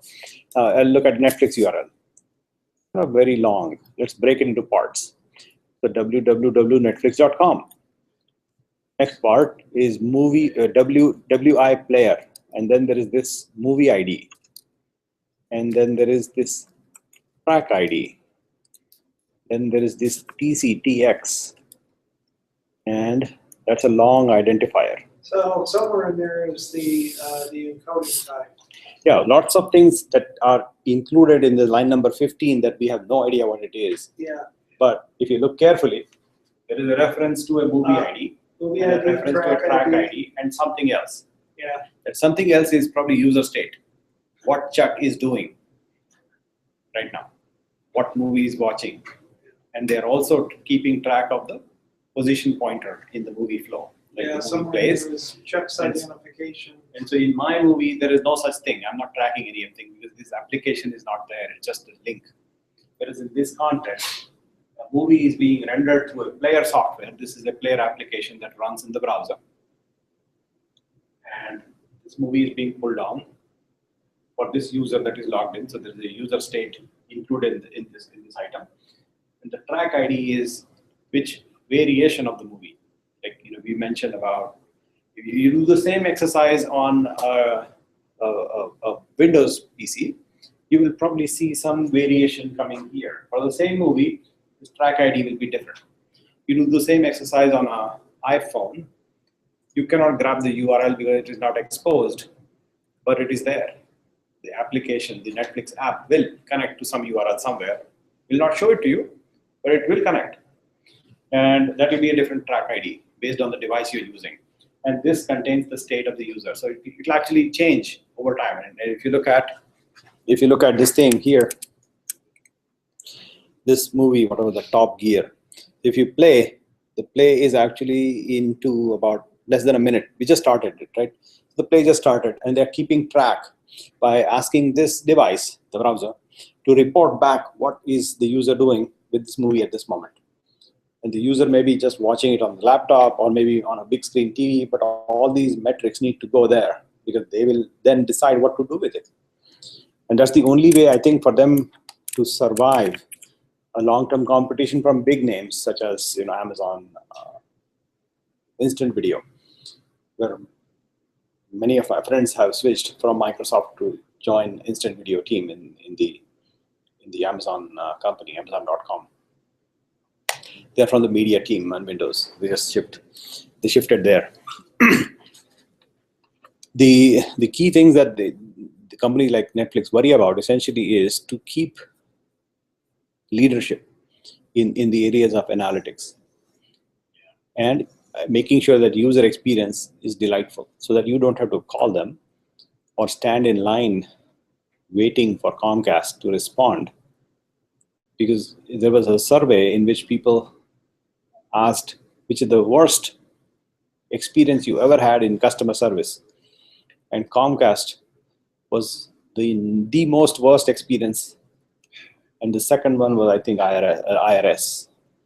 What does that mean? I just had a very bad experience with Comcast. Right. Which basically means that people will rather get audited by the IRS than talk to Comcast.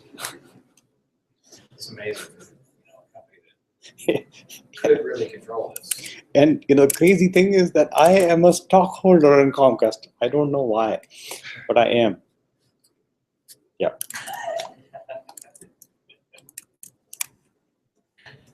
Just monopolistic. Playing you that. I don't give you my number.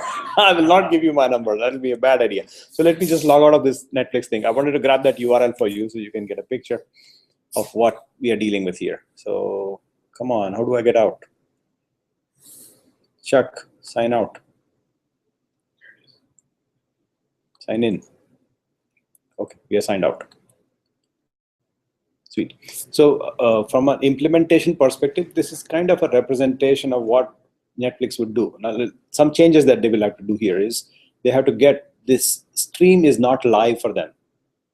It is prepared. It's a raw file that they get from Hollywood. It is not live. They get that video file and they have to encode it and put, and then the bucket delivery happens from the bucket through a CloudFront endpoint all the way to the end user like this. So from here to here and then from here to here. That's the flow that you will see from a user's perspective. On the other end, what Netflix also will do on the back end is something like this. Let's see. So when you're done there, go back to the. I can go there right now. Yeah. I just had a question. Yes. It really,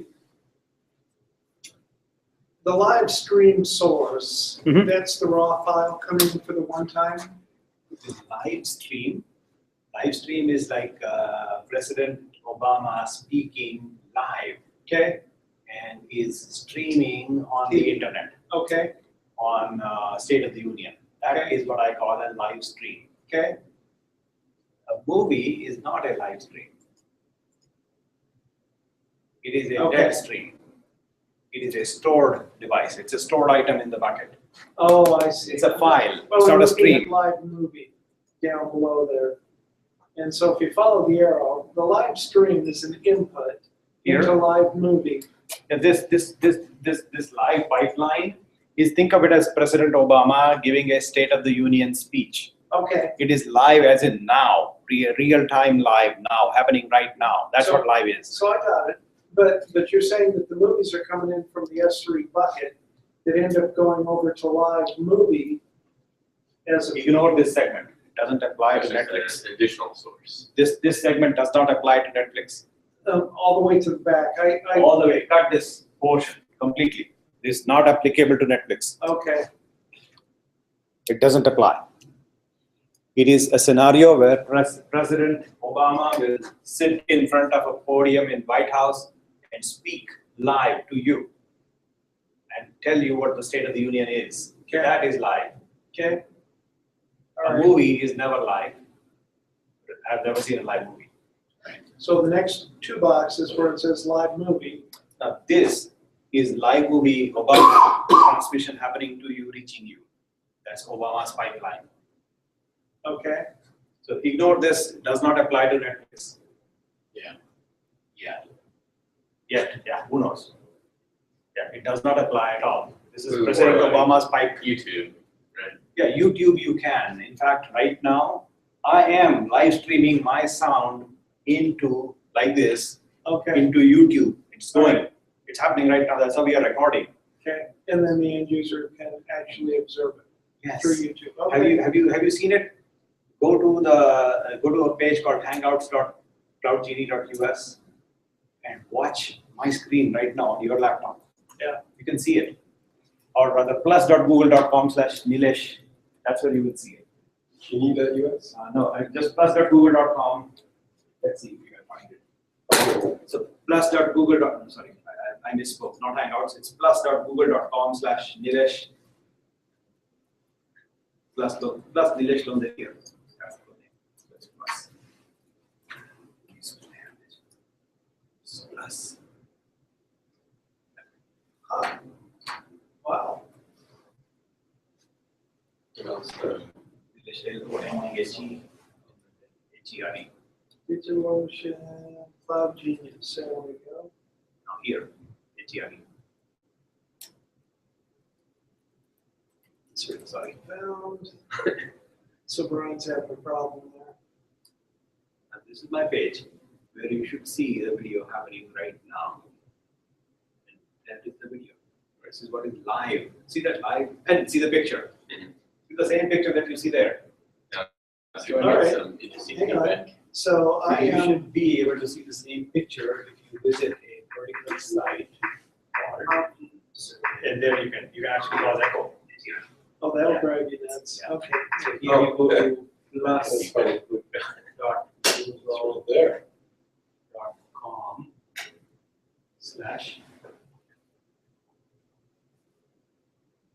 my name. Enter. And this is where you will see a live transmission happening right now on the computer. And the transmission is happening here. Oh, very cool. It's happening. So this is what I call live. It is, if you play that, you can actually hear my sound. There will be probably a minute delay, roughly about a minute or less than that delay. And it is live, as in happening right now. So I can get it on YouTube as well. So Yes, you can go to YouTube and watch it there. You can watch it right on this page because I have shared it explicitly with you. Only you can watch it, not anybody else. It's limited to you, yeah, this audience, not the planet Earth. But you can on YouTube. You can hear me. yeah, I can hear you. It's live. It's actually broadcasting live. And so this is what a live transmission is. We're doing it right now. We're using the Google Cloud as opposed to Amazon, but we are doing the same thing.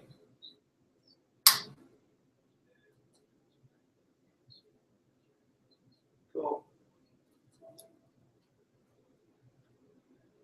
And we rarely use it in a live class, in a face-to-face classroom, but that's how we run the virtual classrooms. Yeah, Right?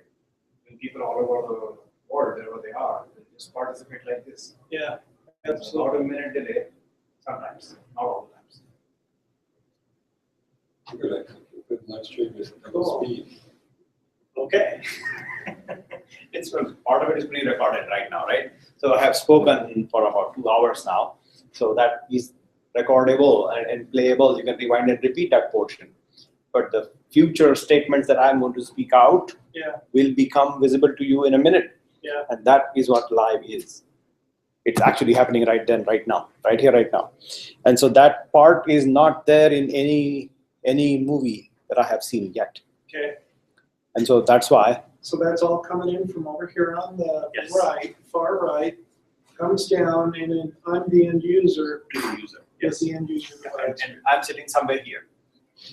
So the live streaming uses the content distribution as well. Yeah, CDN. So there is a variation to this CDN, which is different from this CDN. Right. This CDN collects data from a bucket and sends it, whereas this CDN takes a stream. It's a streaming CDN, so it's slightly different. It's constructed out of these applications here, as an example. Adobe Flash Media Server instance, and that is the source to this content delivery network. You have to pay extra for this capability. But then then you you're can gonna start caching the stream on another CDN in your location. Yes, yes, yes. So this happens worldwide, and you can do a broadcast live, just like this, for a worldwide audience with Google infrastructure, just like you're doing right now. And you can enable this pipeline, and if you were to use your own method on AS3, you have to rent a Flash Media server encoder box here. You have to also rent a CDN that is a streaming capable CDN. You can use this from CloudFront, or you can use Akamai. You may have heard the name Akamai. Another CDN, AKAMAI, Akamai. So that's a CDN company. There are others like Limelight Network from Bellevue, Fastly, Cloud5, Fastly, Fast.ly. Many other companies that provide you this streaming CloudFront like streaming CDN capabilities, and there are many companies like this also. This company is Adobe Flash Media Encoder, which is a software from Adobe. Just like that is another software called Wowza, W-O-W-Z-A. But that's a commercial product. Similar to that, there's an open source product called Red 5, red5.org. Does the same thing. And you deploy an instance with Red 5, and you get the streaming pipe. You put a CDN on top, and you can service the world. Just like that. On your own infrastructure, without having to go through Google, you can do your own. On your domain, on your property, everything yours. So that is the streaming channel. The other type of CDN that you are looking at, this one, which is takes a bucket item and drops it to the user. So it's a file, you send it to the user. Make it easy for them to access it. Whether they're in Singapore or Japan or whatever region, makes it convenient because there will be a first time cache miss. You remember? Same thing applies here. It's a miss first time in India. So Singapore region will not have that object, this object from this bucket. And so that bucket will be copied over to Singapore. And subsequent user in Bangladesh will have it from Singapore, closer in proximity, faster network access, lower latency, right? So in order for Netflix to expand into Europe, what do they have to do? The expansion part. Now they have all working in the US. Now you want to expand into Europe. What do we have to do? Set up one of these. Right. Just replicate the infrastructure And there. just copy the bucket. Copy the buckets, Copy right? the bucket. Copy the bucket. Get some European movies. Yeah. Add to your portfolio. Copy the buckets. Expand it to Europe. Create a different billing system in euro currency. Create a user profile system. Create tracking system. Understand. Make sure you're following the European laws, and then you get another continent. So with the analytics, they start centrally. If you're strapped with cash, look at the analytics and say somebody's having a bad experience in Western Europe. Let's go ahead and put a site over there. Yeah, proactively Move do a that. bucket over there. Yes. Okay. Yes. Tell them Yes. you have a slow experience because we're watching you. Yes. Try it now. Yeah. And so this is also true probably for Boeing. And I'll give an example for I'm just making it up. You correct me. Boeing probably does this, that you have a flight going. Now, the scenario would be something becomes non-critical but defective. Non-critical but defective. You are collecting that data from your planes. You're looking and analyzing at that data. And simultaneously, the flight is going to land in, say, Yakima Airport. It started from Seattle. You are alerting the Yakima location that that particular component is non-critical but defective and needs to be replaced before the flight takes off again. Right. And the Yakima guys know already that mid-flight detection happened and that they are able to now identify the exact part needed. And by the time plane lands in Yakima, the truck driver will arrive with the appropriate part, replace it, swap it before the plane flies again to New York. Yeah, unfortunately, that is true, but that's a service that people pay for. So that was kind of the argument with that plane that was lost in Australia or wherever it went, that there wasn't any data collection in flights. They don't know where it was. Right. And if they had bought that service, it would Oh, Oh, yeah, that's unfortunate. But So- yeah, They're It's talking a about making some of that mandatory, but so Right. far it hasn't happened. right. You got every country can. Yeah, it's negotiable, right? Yeah, that is a business issue, right? So let's keep the business issue aside for now, but the technical capability that you have is there. You can totally implement. You probably have implemented it already in your planes, looking at your complete system of the plane, cooling, heating, temperature, pressure, engine health, tire pressure, every single thing, even the extent of measuring blood pressure of the pilot. I don't know if you do that, but I think you might be doing it. I don't know. I know that. They got a Fitbit. Yeah. Right. Well, same kind of thing. Yeah, same thing, right? So the idea is you need to measure these things, and I consult with King County here. So King County has this bus company, right? They have buses, city buses, King County Metro, and so each bus is probably a $2 million bus. It's a very expensive bus. It's not an ordinary bus. It's fitted with so many things that you would not believe, that it is able to detect where it is and report the current location. So that you have this one bus away app will tell you where the next bus is going to be. All that reporting is happening real time. And you would not imagine this from a city government or county government doing it, but it is doing it for you. Expensive buses in place for service for us. And I checked with the CIO, and he told me he's not measuring blood pressure of the driver, but the idea is you can. And if the drivers agree, and if the unions and all that things agree, it is appropriate to check for blood pressure and see if the driver is actually sanely driving or not. And if he needs help, maybe you send a substitute driver and keep the buses operating and substitute the driver out. Send him through an ambulance and take care of him. Right? If something goes wrong, it might happen. It's human. And so when you want to keep service running with a high level of reliability, the best way to do that is to proactively look for things. And we used to do like 15 years ago in EMC, we used to sell storage, hard disk, plain simple hard disk, but 384 of them in one box in a refrigerator size, and sell that for $1 million. Yeah, exorbitant pricing, but that's what that was. And those boxes were smart enough to understand if hard disk is failing, and will automatically call home in the head office, EMC, and alert us that that customer in Bentonville, Arkansas, meaning Walmart, is actually running into a situation where that hard disk might crash. And so our person in Bentonville actually will go with a pair of hard disks, show up, hey, how are you, Sam? I mean, Mr. Walton, and let me replace your hard disk for you. And that happens, and it has been happening all along. And so companies do that already. I know Boeing does it, EMC does it, Microsoft does it, Apple does it. These updates that they send are actually also include health tracking updates. So it tracks the health of the machine and reports back. All that experience reporting or Windows experience reporting or Apple reports that you see sometimes pop up are actually collection of statistics that user behavior is being tracked by them, and you are actively volunteering to give them information by checking out checkboxes and saying, yes, I agree, proceed. And so you are giving them consent, and they're collecting it for your good. I mean, they're not doing evil things, but they are doing it for a good cause, is to just find out if you have a problem and fixing it proactively without having you to call them and tell them that my thing doesn't work. And that's the scenario that is evolving. And so most companies do that already.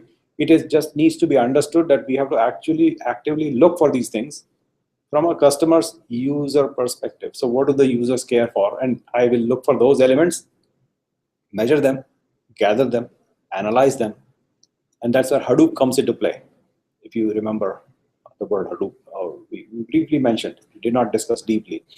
But that idea essentially is to analyze data that keeps coming in from multiple sources in a fashion that our business people can make sense out of and make informed decisions and then act upon them. Because if you give them, give a CEO a log file, what will they do with it? Nothing. You give them meaningful, insightful, actionable things that they can actually take action on, that my users in Arkansas are suffering from unable to play a video. Okay, then let's do something about it. but just a log saying that my file doesn't work, or maybe some kind of a log in the device that I collect, CEO cannot make sense out of it. So gathering that, analyzing, making sense out of it, and applying it to a business is very important, which is, I think, the way Netflix will, or other companies will, if they want to survive long term and continue to thrive, they have to do it.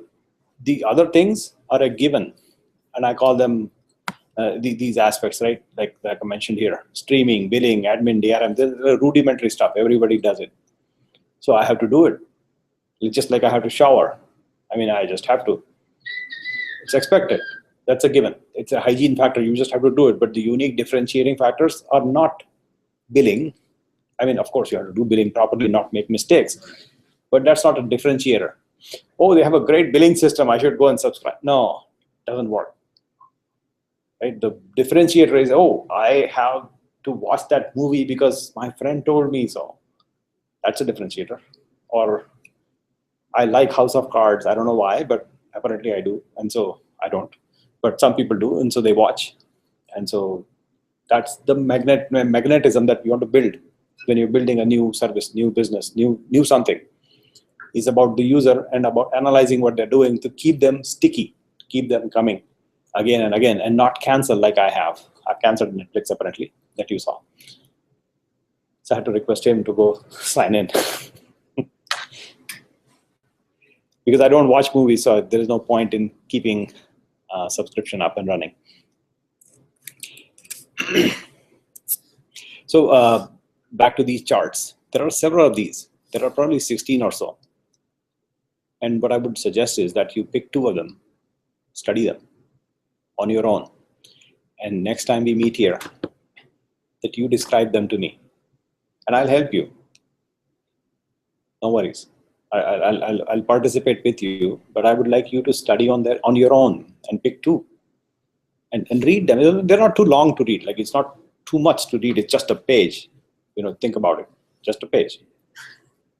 It's a page, but it needs to be thought through as to what are they saying, what are the applications, and I'll help you expand and build on a case in terms of what this is, because this has to be studied. It has to be your own brain thinking about it is what will help you understand what these things are. I can talk all day about these things, but that doesn't help you, because you will listen and then you will not. I want active thinking, and I think that will come from you taking it on yourself and telling me which one you're going to take the next time we meet. And we'll do some of these things or discuss some of these things. Maybe 10 minutes, 15 minutes. You come here, sit, talk, describe. I will join, elaborate further, and make it complete. Right? So pick 2, email it to me.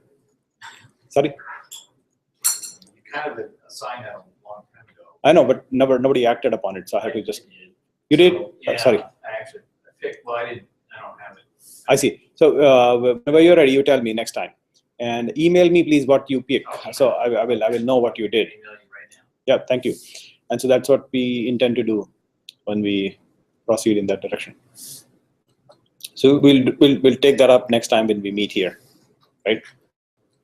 Now, talking about some of the things that are measured for user experience. Here is a quick list. And so without actually looking at the list, I would like to actually show you what would be the metrics that they will collect. Like, we talk about analytics, but what will they actually collect? So let's see that. And of course, you can cheat by going to that site. Here's a listing, the metric type, and the actual number that they will measure. So here are some examples.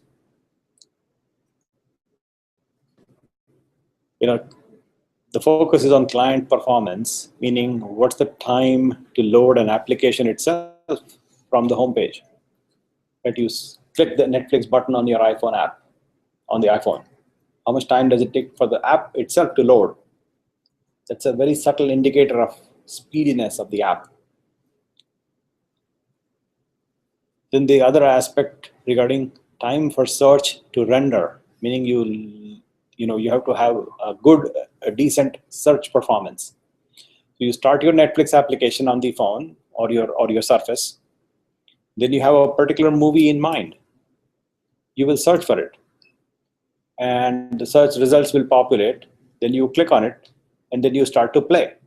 The time it takes for you beginning to think and searching all the way to you playing, that difference in time has to be as short as humanly possible. The moment you hit the search button, after that, from that point onwards, all the way to movie actually starting to play. That's a metric. Another metric is percentage of errors while using the app, app throwing errors. So you collect those. Anything that did not follow through, did not succeed. Another critical one is buffer response, like how much buffering is needed.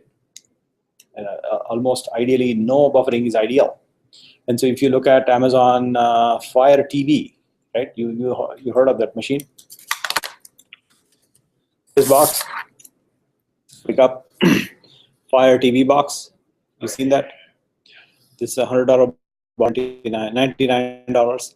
So what these guys do is they aggressively, really aggressively cache. They have 2 GB RAM in that box, this little one. And they aggressively cache. The moment you start to hover your remote or your mouse or whatever you have on a particular collection of movies, or you select a movie, it just automatically starts download even if you're not playing the play button. And you can see the performance on the network, the movie is getting sucked down and cached in the anticipation that you might play. Yeah.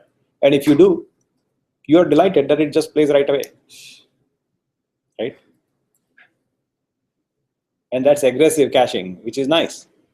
And they can afford to do that on this device. It's $100, as opposed to the other device that they have, which is this one. It doesn't have that much cache, but it's only $39.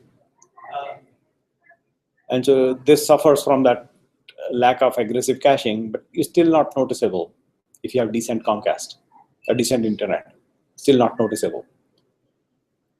How does the Chromecast fit in comparable to this device? Same kind of thing? Similar, except Chromecast is focused on Google services. This is focused on Amazon services. That's the only difference. Sorry? Not as much. Not as much time, that is true. And Chromecast is a little bit cheaper than this. And no remote. And and no voice remote. These guys have a voice controlled remote. So you can actually speak with an Indian accent and say, I want to watch that movie, and it'll understand. You know why? Because all the testers are from India. It could be. I'm just joking. But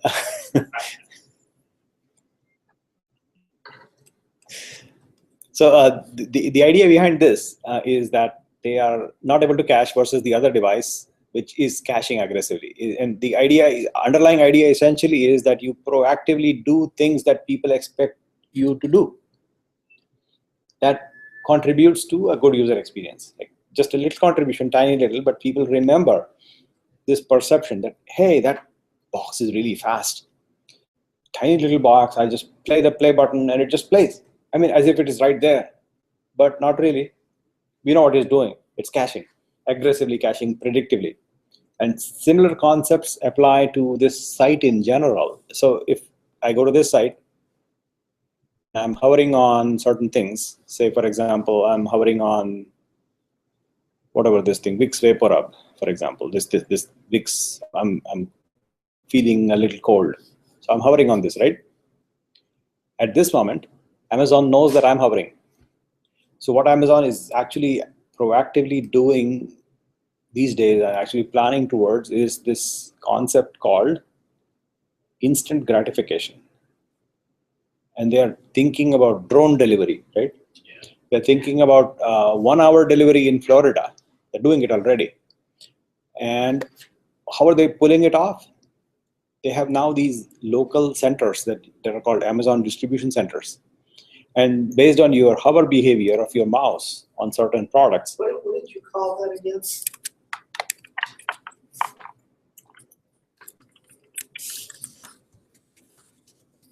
Oh, yeah. Instant gratification. So that is the hovering over that? Yeah, you hover over the product. They know that you're hovering. They know where you live. What does it mean?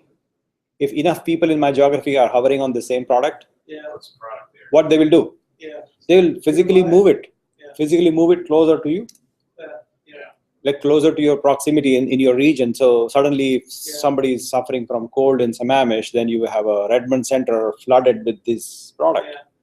Right? And so the stock inventory will go up because it is very likely that I will actually click the add button and shop it and buy it. Very likely. If like lots of people are running into the same problem, they'll probably buy this, whatever this thing is, waterless vaporizer. Yeah. I'm just making stuff up, but just giving an example. And this is predictive behavior, where you're trying to cater to this instant gratification of users. And this applies across the board in any industry, right? I'm just giving this an example, right? I gave you two. One of them was this aggressive caching by the movie player. The other one is people's behavior. They're watching. What are they trying to look for? And maybe not this, but maybe I would like to get this Vicks inhaler vaporizer instead. And maybe I hover on that. And so that behavior they're tracking right now, all the time. And this behavior tracking is big in terms of services that people want to deliver on the internet, because you're always connected, and you can then extend this idea to reach out to the user and understand and study what they want and just give it to them as easy, as seamless, as instantaneously as you can, as you practically can. And to supplement that, you add on this capability of drone delivery or free delivery to your home or prime delivery next day, right? All these things come into play. And you are able to pull it off if you know what users want. There is no other way that you can predict magically that I want this Vicks vapor inhaler, a vaporizer. There is no other magical way I can predict that I want this item in Redmond. Why? The only way you can tell is by user behavior. Yeah. And only way you can collect is by actually looking at what users are doing. So user moving their mouse or clicking some buttons or clicking their remotes or selecting what they want to watch on TV or on video or on Netflix or on Hulu or Amazon Instant Video or whatever else. The more you can track systematically and more you can analyze, you can better improve and refine the user experience.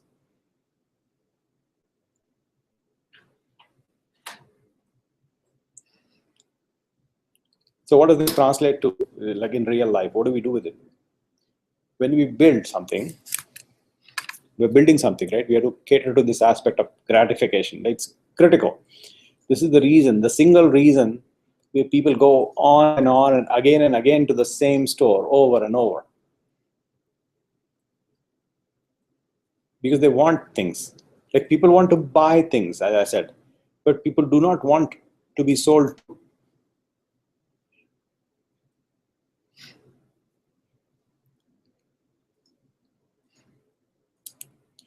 So this essentially translates to this idea that you need to study users and apply all legally available methods.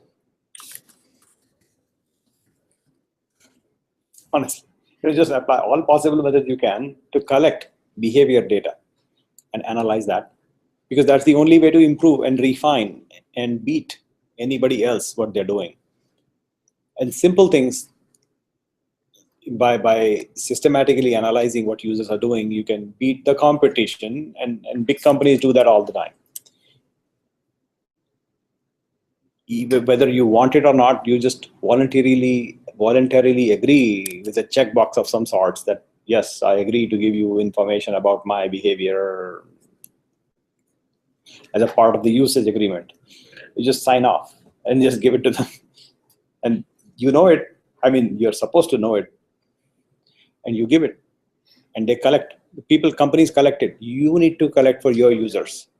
And so from an IT service provider, you need to collect statistics, data about what your internal users in your company are doing. Like, what are they buying? What are they not buying? Why are they not buying certain things? You need to stop providing them internally. Most IT operations internal to companies don't think like that, honestly. Because this frame of thinking is kind of missing in corporate world. It's not there because they don't feel the pressure. The pressure really comes from the fact when you have competition. If you are an IT shop, internal to say Boeing, for example, you can get away with charging $10 an hour for a machine. Compared to 2 cents by Amazon. You can get away with that, saying it's all internal cost, right? It's all funny money. You heard the word funny money before? Yeah. It's all funny money. It's my money from this pocket going to my money in this pocket, so I don't worry about it. Yeah, I just charge $10. And internal departments can get away doing that primarily because there is no competition. Right? You're the only one who provides whatever you do, right, in the company. Yeah, you don't have a choice. You got a machine, you get to me. You come to me and you pay me $10 per hour, internal funny money, but so a lot of inefficiency gets hidden here. That's the place where you find a lot of inefficiency in internal behavior gets hidden that you have to trim out. The more you cut, the more efficient you become, and the more you cut your own work, the longer you can probably survive. The best person to survive in a large company is the one who is able to eliminate his or her own job every year. The longer they survive. You eliminate your own job, people will notice. And they will find you another job because people just noticed that you killed your own job, man.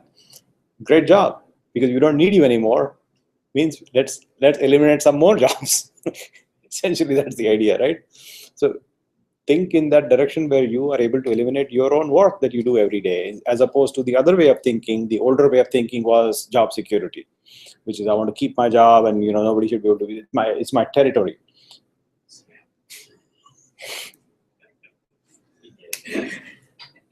Police management tool. I know. Chico. Yeah. So it's a different way of thinking. I'm just giving it to you just because you belong to a big company. I should give. Yeah. And so that I know how you operate. So that's why I'm telling you. I know you operate like $10 an hour person in your organization. That's how most large companies are. Yeah. They can get away with this kind of pricing because they don't have competition. When you really come outside, you're playing a 2-cent game with competing with Amazon. Yeah. And you cannot survive in that game. And so unless you improve your own internal processes, it becomes hard for the overall organization to sustain long term. Just a 2-cent digression towards what I call a large company problem. It's very common. Most large companies, big name, even Google inside, Microsoft inside, same thing. It's there. So the economic model is great, and it makes you wonder why. Well, I know why. I'm going to ask you another question about security here coming up. And one of the takeaways from this class that I've seen is there's a lot of security at multiple levels that provide the ability to have a secure communication between a requester and a supplier. And one of the things that we just had happen within the company was there was a public breach. One was in Microsoft in Azure. Somebody got into the Office 365 environment, compromised some of the information. And another one was Sony, we talked about. And so companies pull back is what they do from a security perspective. So the $10 an hour guy is something that provides more security because they're on-prem.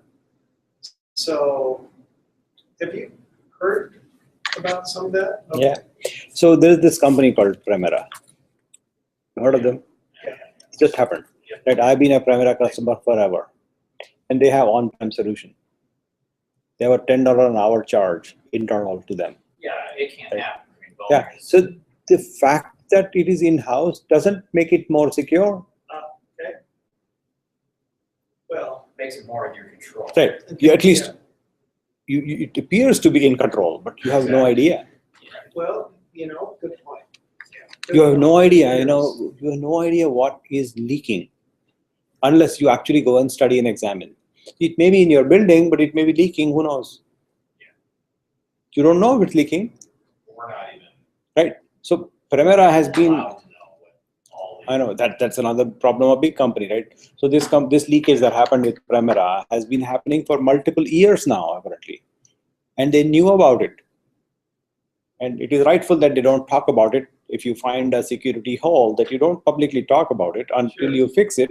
You And fix when it. you fix it, then you talk about it, which is Yeah. good. Yeah. But they took a long time to fix that hole. And what does that mean? All of our social security numbers and every single thing is already available on Pirate Bay. So I guess one of my questions is that Boeing has a group. All they do is track inputs into the network and outputs, and they're on it all the time, and they're trying to plug those holes. Does AWS have that same thing going on? No, I didn't think Your so. responsibility as a user, because all they give you is tools. They don't give you security as such. They give you tools to enable you to secure yourself. They give you security group, for example, as a firewall protection around you. Yeah, But if you decide to leave it open, yeah, who's responsible? Yeah, but see, there's a few things that you can do internally, and I'm not, I'm not trying to argue against the cloud. It has a multitude of things we've learned are very useful, but one of the things you can't really do is get into the data center itself. And one of the things we do is a lot of packet sniffing and pushing of data that are coming through the routers and pushing that off and then analyzing those files later on. You can't really do that in cloud. You You can. should be able to. Why not? what's that, right? Should be able to. Yeah, you can put a packet sniffer right in Amazon at the gateway, at the front point. So here is how it will look like. On So- the VPC. Get So a if you- virtual, If you have, imagine this is your data center, right? just run it in. And you have your incoming bandwidth, or your network connection, right, from outside world coming in. You have a firewall right here, right? That's where you're doing packet sniffing, Yeah. for example, right? Sure. And it comes in, and then you're playing around internally. All of that is data center. In a cloud scenario, you can do exactly the same thing. Here's how it will go. What you will do is create a VPC, like you said. And a VPC, as you know, as you've seen before, is virtual private cloud. What it gives you is a 10.1. IP address, Okay. that range. For example, I'm just making it up. And so imagine this entire zone of computers you have here. They all belong to this subnet. And if you create machines inside that VPC, you cannot access them unless you have a bastion. Okay. Remember? You told us about that. Right? Unless you have a bastion that is facing outside and is able to connect to these guys inside. It actually sits in here, but it's connectable outside. So you have to go through this and then inside. That's the only way to connect. You remember the SSH config file. Right. This file you configure, and I know some of you did that. Configure SSH config file. Like to be precise, it was something like. What you're talking about, that's true. So I remember about all the key pairs we did at various levels, and you're setting up your configuration. But when you were talking about a sniffer at a router port, So you put the router port in a VPC. Let's see, this is the VPC. This is your machine 1, 2, 3, 4, multiple machines you have. You have your bastion here. And you put a router here. And the router will be a box that, think of it as your VPC. Also, you can think of it as your home. And this router is connected to Comcast. And okay, that is in turn connected to all these boxes, right? That's how the connections are, right? So everybody is in a private LAN, and this router is facing outside.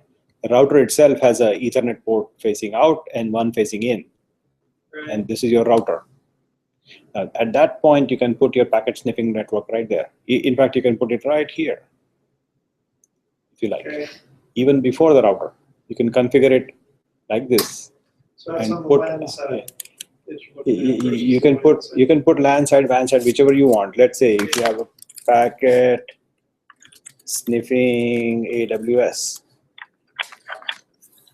There we go. Oh, okay. How do I get packet capture in AWS? Ah, I think a couple of those already pre-configured VMs too, so you can actually just turn on the VM that already has the. Yep, the built-in Wireshark. Yeah, Wireshark is an open source software, and you have it. It's a beautiful, very capable software that you can use to basically sniff on any packet on the network that flies. You can grab it all, analyze the trace, figure out where it's coming from, where it's going to, who's sending it, who's sending in, who's sending out. Wow. And this is open source. Wireshark is open source. Just trying to think of reasons why, because, we get that argument, they start to pull back on. Right. The more and more I am getting enlightened on this stuff, the more and more I realize that there isn't a difference. You don't have an advantage Not really. The in advantage. having the CapEx model. There are certain advantages, and that come from regulatory nature, government scenarios, or scenarios where you are, say, North Korea. If you are North Korea, you would like to not be in AWS. Yeah.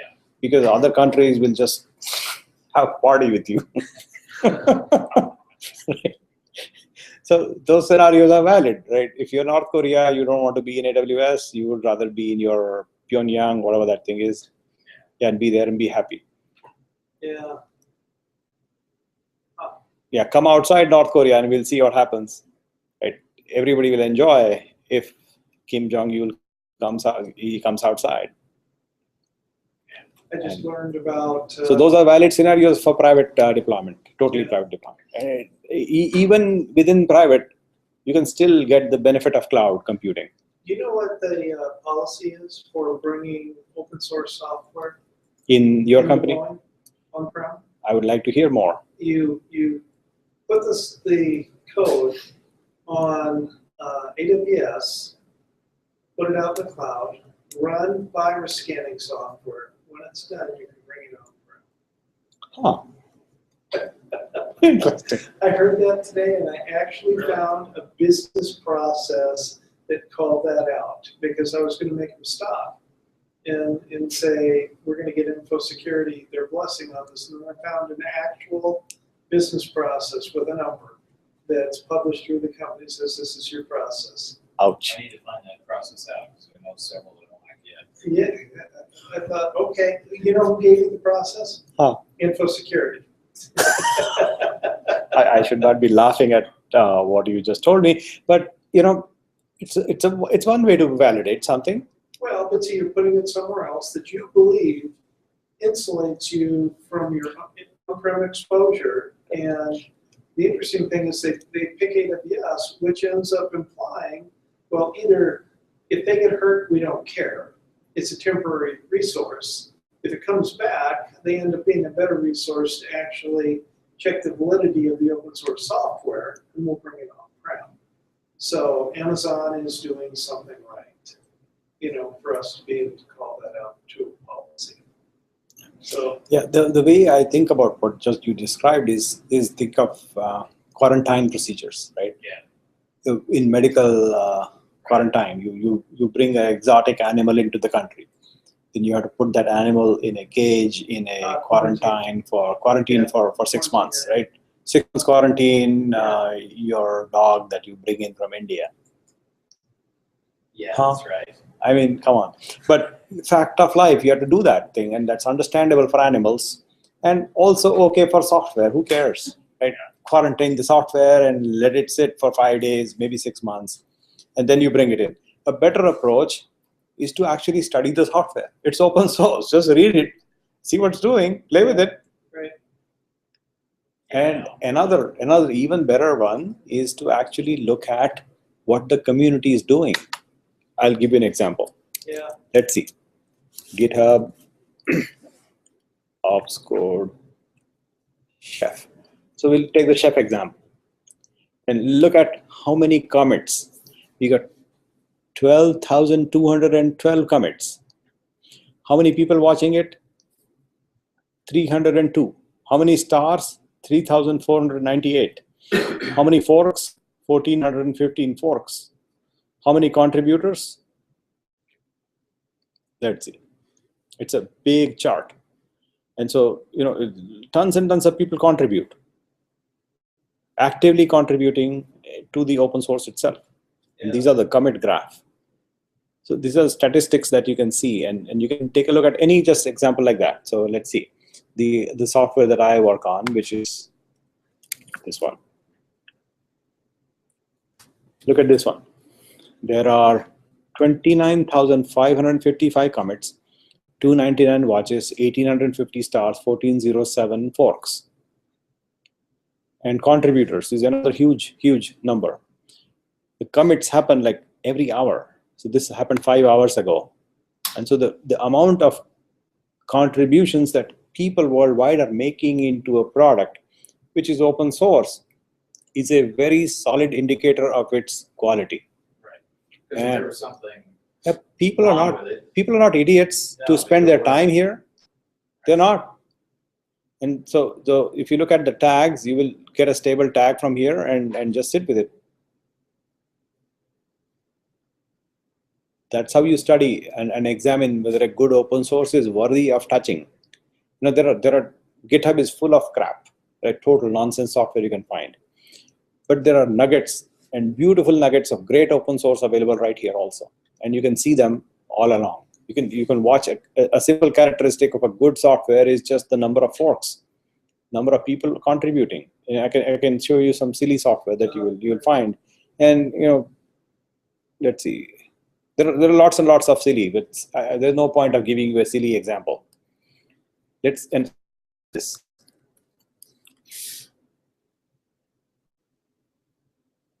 You know what this thing is? This is the open source software called Linux. Yeah, The source code for kernel is sitting right here. And see how many commits? 507, 273, 3930 watchers, 21,000 stars, 8,000 forks, 4,000 contributors. And what do you want? I mean, come on. This is the single most used operating system on the planet. It has beaten Windows already many, many times over. And in the cloud, this is the dominant force. I mean, this is it. You occasionally see Windows. All your Androids are Linux. Right? All Androids are Linux, which is probably half the phones on the planet. And so this is a good open source software. I mean, no question about that. Now, if somebody is taking this software and putting it on an Amazon box and running antivirus software against it, now that becomes ridiculous. But just saying. but I mean, companies like Boeing have gotten around or have justified not doing that by saying we'll buy from Red Hat. Red Hat or somebody that Well, then you certifies. Makes sense. Yeah. I think there is a valid point in actually sanitizing software like this. So I'm not questioning it. Absolutely. And in big companies, you have to have a process and you have to have somebody to check something on. I did that, and so here is a check You should see approval. what we do for airplane boxes. I know. I've seen some of it, and so I'm thankful for what you do, and we very much appreciate that planes fly nicely and safely, and we thank you for that. That's way over. Yeah. It's And way and overdone. it is very nicely done, and I appreciate that detail and diligence. It is totally nice that you do it, and I absolutely support that. Yes, please keep doing. Don't stop that. That's It is right. critical. It is critical. Keep it that way. You're gonna fly tomorrow. Yes, yes. Please do check. Yeah, don't trust common judgment. And yeah, I think everything is okay and fine. Quick And story on that is I was going to take a job. Thankfully, I didn't. I first got to Boeing, and it was to look at. It was like yet another check on airplane software. It was all microcode. It was all assembly language. Cool. So the one I was going to look at was the weight on wheel switch, and it was a scroll of code. And I said, what's my job? You're supposed to look at this code and see if it's gonna work. I go, how am I supposed to look at this code? And I said, and this literally happened, this is in the interview. I said, even the comments are in French, because it was a French company. And he goes, oh, here. And he hands me a French to English dictionary. Didn't you say? Yeah. A very similar thing. A very similar thing happened to me in my job at EMC. EMC is a company full of people from Israel. And so they will just write code, mostly in microcode assembly, hard disk code, right? And so they write microcode and most of the comments are in Hebrew. And then one person, again from Israel, talks to me in broken English and tells me that, look at the address 32. And he says 32 and he, by mistake, calls it 32. Right? So I take it for granted that he's actually referring to the number 32 decimal. And I look for it and I don't find it. And I said, what did you say again? 32, 32? Yeah, 32. I said, what? It's not there. So he comes and shows it to me. It's there. And then it turns out that he's actually looking at 32 hex. Because they not only count read and write in Hebrew, but they count in hexadecimal. I'm not kidding. Those are nerds. I mean, that's what they do. Like microcode programmers count in hexadecimal, speak in Hebrew, write commentary in Hebrew, and am I supposed to understand that? Yeah. Yes. Yeah. And there is no dictionary. Yeah. Yeah, it's unbelievable. So I'm supposed to check for the accuracy of this microcode. Yes. Thousands of lines. With what? Nothing. Just test it out. How Test would, yeah, no simulator, nothing to run it on. Just looking at the paper. Nice. I actually compared cross assemblers as part of my job one time. I was doing firmware engineering, and we ended up rehosting from a PC-based cross assembler to a deck installed at that time.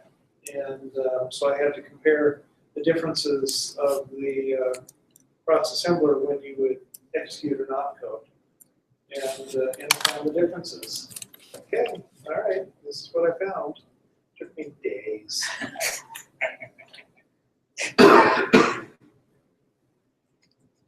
So I am emailing you this pointer to the silver lining in the cloud. Please select 2 and talk for 10 minutes All right. the next Talk time for 10 minutes. we I can do meet. that. Right? So select 2, study that, and tell me which are you going to select. So here is a listing of things that you select from. Okay. And there we go. So I have given it to you, and you have it on your way in your inbox. I already got an answer. And you There we go. I will have describe 2 different- disaster recovery and high availability. So that's chosen. That's gone. So please select something else. So those two are gone. So we can reply all to prevent collisions. Yeah, that'd be awesome. That'll be awesome. So I'll just reply all. So disaster availability is gone. So let's say reply all. And so here we go. Click. These got taken. Dennis. So, took- Dennis, which ones did you have? So it's in your email. Disaster recovery and high availability. Oh, wait. Okay, Dennis took. Okay. I would say that those are gone now because you already looked at them. These are more education. We don't need no education. Right? Yeah. I'm gonna call in. There is a music song by who's the Pink Floyd, right? Yeah. Yeah. I was trying to remember who is that. Pink Floyd. Teacher, leave them kids alone. That is fun. Cool. I have them. Vinyl. Yeah, Nice. Yeah, I believe it. Nice. So you're a music geek, yeah? Yeah. Huh. So do you have that Pono thingy? There's a Pono player.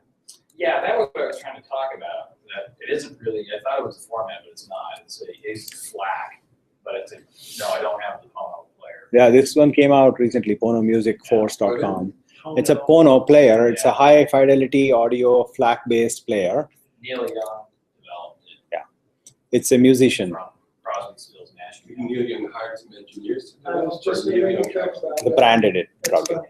I don't know whether he. Yeah. It's like Dr. Dre branding a headset. Oh, Yeah, he's a good musician. and he's a businessman. Dr. Dre is like. Yeah, he's a billionaire. Billionaire now? Yeah, he's a billionaire. He's a billionaire. Totally. I admire that part, but he's probably an artist. He's not an audio engineer, but whatever. I don't care. So this is a good product. This is a little box like this. Where is the box? Pono We'll box. give you a picture of the, Yeah, they're pricey. Yeah, it's $500. Some- $500 for a box. So tiny little box like this, and Pono player. Yeah, $400. That's still good. Yeah, $100 do you cheaper. need speakers with it? No. And so Pono is a FLAC player. Yeah, I would think about it. But So that is this. You have very simple plus and minus volume control, and that's it. Very trivial, but less is more. So yeah. they design it like that. Can do all that for half the price. Yes, but the problem that you have is that your devices are not doing your 24-bit ADC, and you don't have FLAC. Right. You probably have a crappy 16-bit audio system, which probably some machines have 8-bit or even less, and that's not what you want. And so you want a high quality audio, sometimes even better if you're more expensive. And Yeah, I'd love to hear it because there's. A on your Mac, you have a pretty decent audio system. Yes, This not is bad. very good. Yeah. And so you should be able to play FLAC and Right. get almost, and in fact, another thing I would suggest is Audio Technica headset. Yeah. So the computers aren't doing a software deck? Who? The computers, PCs don't do a All software deck? all PCs have hardware DACs built in. So they have, You say Audio Technica, I'd say Grado. yeah, so, both are good. So these are good headsets that you can get. So most laptops, most Windows PCs, cheap ones, use Realtek DAC for $2. Hardware DAC. Sure. Realtek. DAC ADC. This machine will have a higher end, better quality, and you will not have the initial crackle that happens when you boot a computer. Yeah. And so they do a lot of work in cleaning it up. In fact, subtle things such as that, as an audiophile, you will understand this and appreciate. When you get a phone call, your music that you're listening will attenuate down with a waveform. It's a slow attenuation, not just suddenly boom, That's stop. cut out. Yeah, not just cut out. And when the phone call terminates, then it will slowly ramp up. You hear that, and you can appreciate. Most people ignore it, but you can appreciate that it actually slowly ramps it up and back to normal level. And that ramping profile is signature to Apple. Windows has copied it. I'll do that. Listen for it when you get a phone call or a Hangout call or Skype call on your laptop, and then listen for it, or you can do it also on the phone. So same principle applies to phone also. They're doing it on this machine. If you are playing a music on your Windows Media Player and then you get a Skype call, you will notice the same behavior. Yeah. You will see that when you swipe it like this on Windows PCs. Yeah, that's a swipe.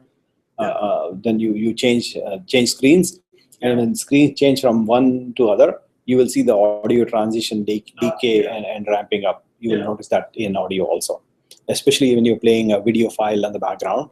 When the background screen goes away, that audio has to terminate down, so it has a shape to the curve when it goes down. Now on the next topic, what I want to be able to bring up is that there are more items here, which is this listing that you have here, 14, essentially is a link to all that architectural diagrams that you have. These diagrams. So this is actually a listing back to the same one. Right? There is this video that I think you should listen to. It is about cloud computing. Let you listen to this video, which is probably how many? 20 minutes long, I guess. So watch this video later. I should also give you this link that if you haven't had a chance to look at this link called Cloud Architecture, in that page there are lots of more links. You should. There are videos behind most of these guys. Yeah, that's what I was doing. Yes. So which one are you playing now? So I was playing. I'm not going to play here, but Lumber 13 13. is a good one. Then you should also look at some of these others, which is less expensive. This is more about economics of cloud computing, whether it's in your data center, is that expensive or the other one. And there is another good spreadsheet available that you should look at. Somewhere here, there used to be a spreadsheet, and that is this. I think it is this. They have a new website about that, by the way. So it's about comparing total cost of ownership. When you're deploying a cloud solution, you want to understand what would it cost to do certain things, whether you're doing it on premises or co-location. Now that is cool. That's what I do. And so you should be able to use this in any region and compare whether you're using physical servers or virtual machines and what's the application name, how many VMs you want. So I want 20. Amazon will sell physical servers. No, this is just a comparison. They're not selling you. Just a comparison tool. They let you estimate. So let me see these examples. So I have an application. Let's say I have WordPress deployed, and I'm using 20 machines with 2 cores each with 4 GB RAM on Zen Hypervisor with Linux OS. Then I add more.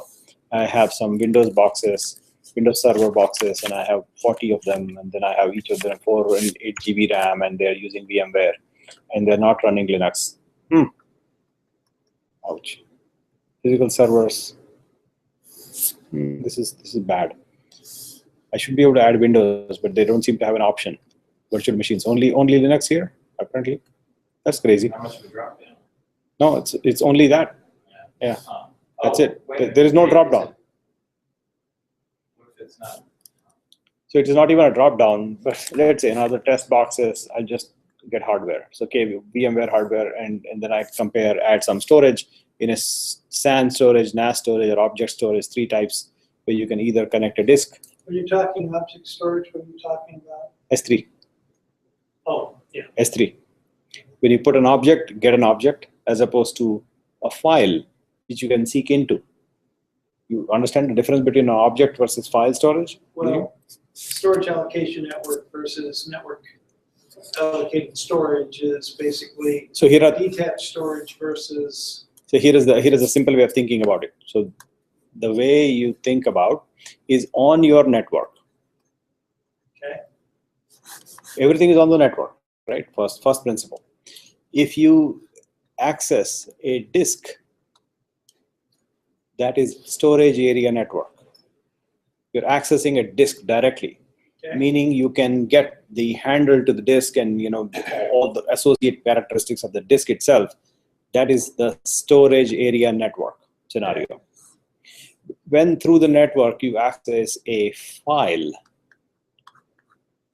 that is a NAS, network attached storage. And the third one, when you access an object as opposed to a file. It's a very subtle difference, but I'll tell you how. I was just going to say, give me an example of I'll do that. I'll do that. a And so, database. no, it's an object. I'll elaborate. Just a minute. So this is the S3 style storage. Now let us go into deeper. Okay, so your top level, you got this part: object, file, and disk. Yeah. Right. Let's go deeper. Battery is low. Okay.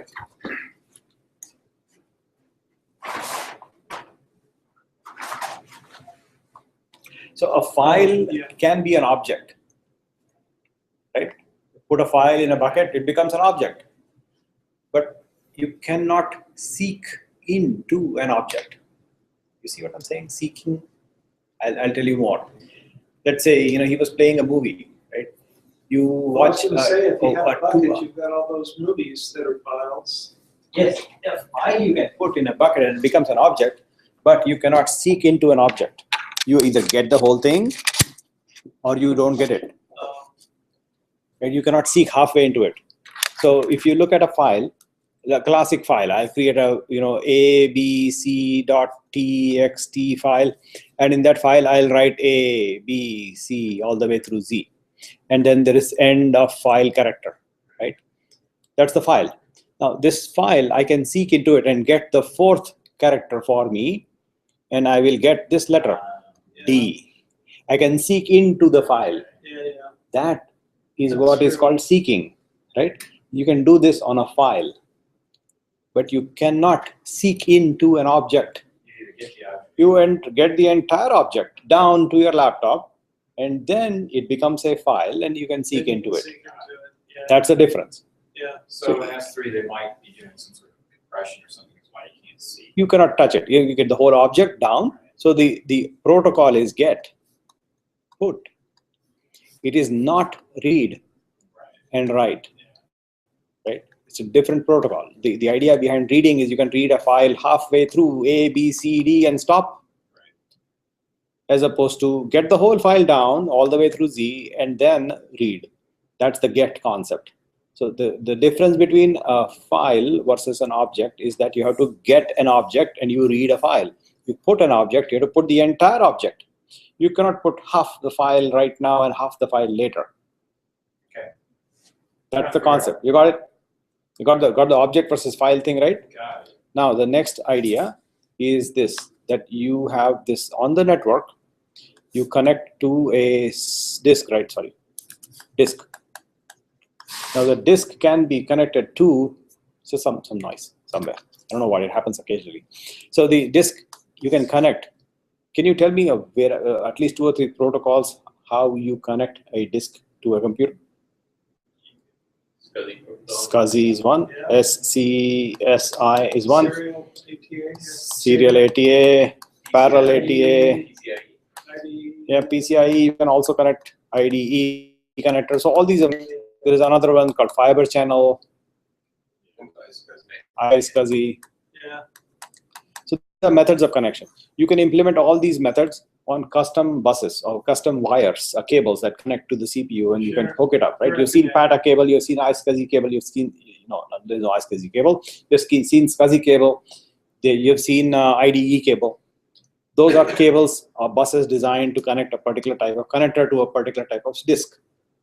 On the network, you can implement all these protocols and run it on a cable like the network cable, right? Pretty much like that. Right. And when you do that, you are accessing the disk through one of these methods on the network. So it is basically fiber channel over Ethernet, or SCSI over the Ethernet. So you can connect all these things, or iSCSI, which is basically Internet SCSI. So let me see if I understand what you said. If it's network storage, there's a disk out on the network, and it's talking normal IP, connected, and you're saying SCSI on top of IP. Right. So what happens is that you have to have a computer So the that computer. boots from network and Cool. boots on iSCSI. And so you have a disk here on the network. You can Wow. boot that computer C from this disk D over the network. So it boots, starts to look for, and hey, what do I get? How many disks I got? Oh, I got nothing. I cannot boot. Fine, but I have a network card. Let us look at what network card gives us. And so it will look on the network. Do I get a disk exposed to me on the network? And so there is this iSCSI protocol which will expose a disk to me on the network. It will appear as if the disk is local to me. And so it becomes my C drive and I'll boot from it. And so on that disk, which is actually away from me on the network, accessible to me will be a boot sector. I will read from that sector and will start to boot my Windows computer. And it will boot Windows or Mac or whatever. So that's the booting from SAN scenario. So you can boot from SAN, storage area network. That's what you actually get a disk allocated to your OS on the network, on the fly, on demand. And on the outside, on the network, you have a EMC box.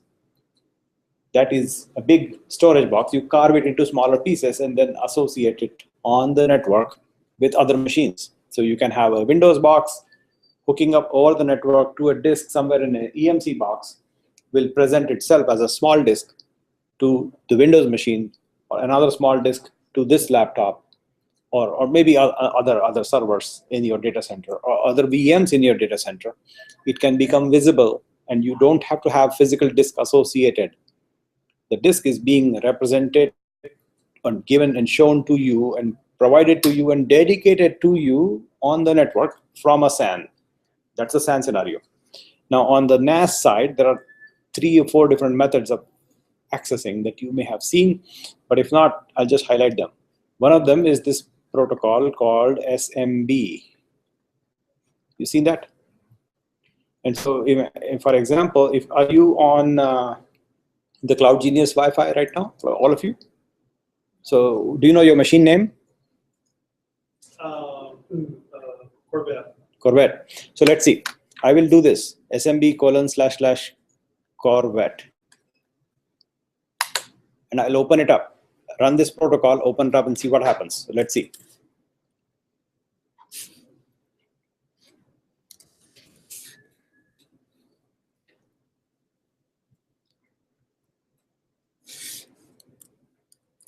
SMB:// Hope I'm typing it right. And so it is trying to connect to a machine called Corvette on the SMB protocol. And if you allow me, I will be able to access your hard disk, just like that. And there it is. You can come here and actually log in and verify. Come here, log in, and verify that I'm able to connect to your laptop. Because I need your permission. So this is how you connect. Make sure you click remember this password in my. Yeah. Here, what you're doing essentially is, have you seen this thing before? Yeah, pretty much. This is how you connect on a SMB protocol to a Windows box from a Mac. You can actually see your file system from here. If you remove your name, remove Nilesh, and put in your login name and your password. So I want to, let's see here. You should be able to say your username and your password. And that should get you in to that box sitting from here. That's not your password.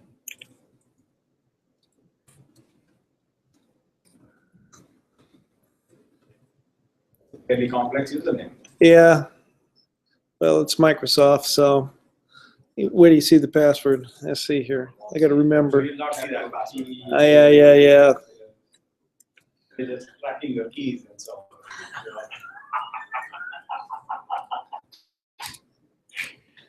I have a keylogger built into my machine. And so, And if there's an open yeah. source. So here it is connecting to all the users. You can say, okay, and it will open up a folder containing all the users that you are exposing on the network. And so here it is. And these are your files, Anna and public and default and all that, right? These are your files you remember. Yep, that's it. And so this is how you hook up to a remote computer on a NAS. That's one protocol. The other protocol is now we'll try next. You can just eject yourself, so you will. Oh, that you is have so the whole cool. thing, right? So you can actually eject yourself and Oh, get yeah. disconnected. Yeah, so get out of there. So I'm going to eject you. There we go. So you're ejected. And so Okay. you're not connected anymore. All right. But the other protocol is called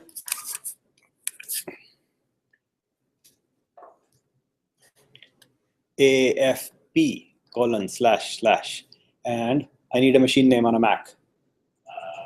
It is absolutely AMSTEL.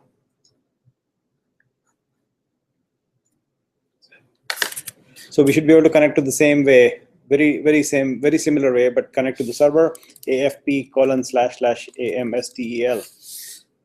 And it is looking and connecting to you, and there it is. Same scenario. You get the idea, right? That's second protocol.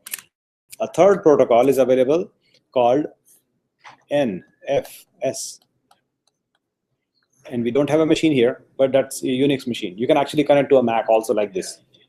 And so these are three commonly used protocols to connect to remote computers, remote file systems like this. And this scenario is your NAS scenario, NAS, Network Attached Storage. You essentially provide all these protocols on the network so that any machine, Unix, Linux, Mac, Windows, they can all connect to the same box, the same file system, the same file on a different protocol. So if you have a box, let's say we call it box. And in that box, you have a file called test, a folder called test. And inside that test folder, you have a file called file. That's the scenario, right? So you can connect the same way. Instead of Corvette, we go to box/test/file. And same way along with any protocol, same exact thing, box/test/file, and access the same file from different computers, different OSs. That's what NAS does. And the third thing, which is you already discussed, is a bucket containing an object. And the object be a file, but you can get input. You cannot seek into it. You get the whole thing or put the whole thing, but not halfway through. You got that? I guess the advantage of a file is you can, like you're serving images on a website and seek partially into the file. Yeah, image partial seeking doesn't make sense. That half the way through an image doesn't make sense. Half the way through a music file, yes, it does. Right. Half the way of image essentially becomes like, if this is the picture and you have half the dude, and so you half the way picture will probably be this part, right? That doesn't make any sense. You have to look at the whole picture to understand it. Music, you can play, I want to listen to the second half of the song. It's still audible, legible, melodious, and all that good stuff, but it's the second half. Right? The second half of the picture may not be interesting. You load half of the pixels versus all the pixels. So like images will True, but start rendering. the file structure layout may be different on how you're seeking, right? You don't know how the file is laid out. Right. You don't know whether they are alternative. You cannot grab alternate pixels on a file. How the file is actually written down in the file format, you have no idea until you know and actually discover the file is a RAW file or the Canon RAW, Nikon RAW, or JPEG or PNG or whatever. Right. Depending on that, you will then know, okay, what the layout is, and then you still have to get the whole file in order to interpret, because these are encoded and compressed. They are not in a linear bit order, so you cannot make sense out of it until you get the whole thing. Right? Half of video makes sense. I can see the rest, second part of the video later. Makes sense. So how does it work for, say, Netflix? So Netflix is essentially transmitting videos, right? Movies. So you can actually seek into it. Yes, so right, you're not seeking into the object, but the streaming end of it tells you that I need to actually start picking up from here, so that the caching will happen for the whole thing, but then this portion will be skipped and you play from here. It is still not seeking because the S3 bucket doesn't allow you to seek. Right, so S3 is still just the static bucket. Yep. What you're playing actually doesn't come directly from S3. Yeah, in most, the render point that you have is a cloud front end point. Right. So it is already caching for you. And in your proximity, your device may be caching for you also on top. Right. Okay. Makes sense. Cool. So next time we meet, we are reviewing those things that we'll choose, and I will participate, collaborate, expand, help you out. Don't worry. Don't feel that you're left alone. No pressure. No pressure. I got the file synchronization. What's that? I was gonna do fault tolerance. Yeah. Okay. Okay, very cool. sensitive on a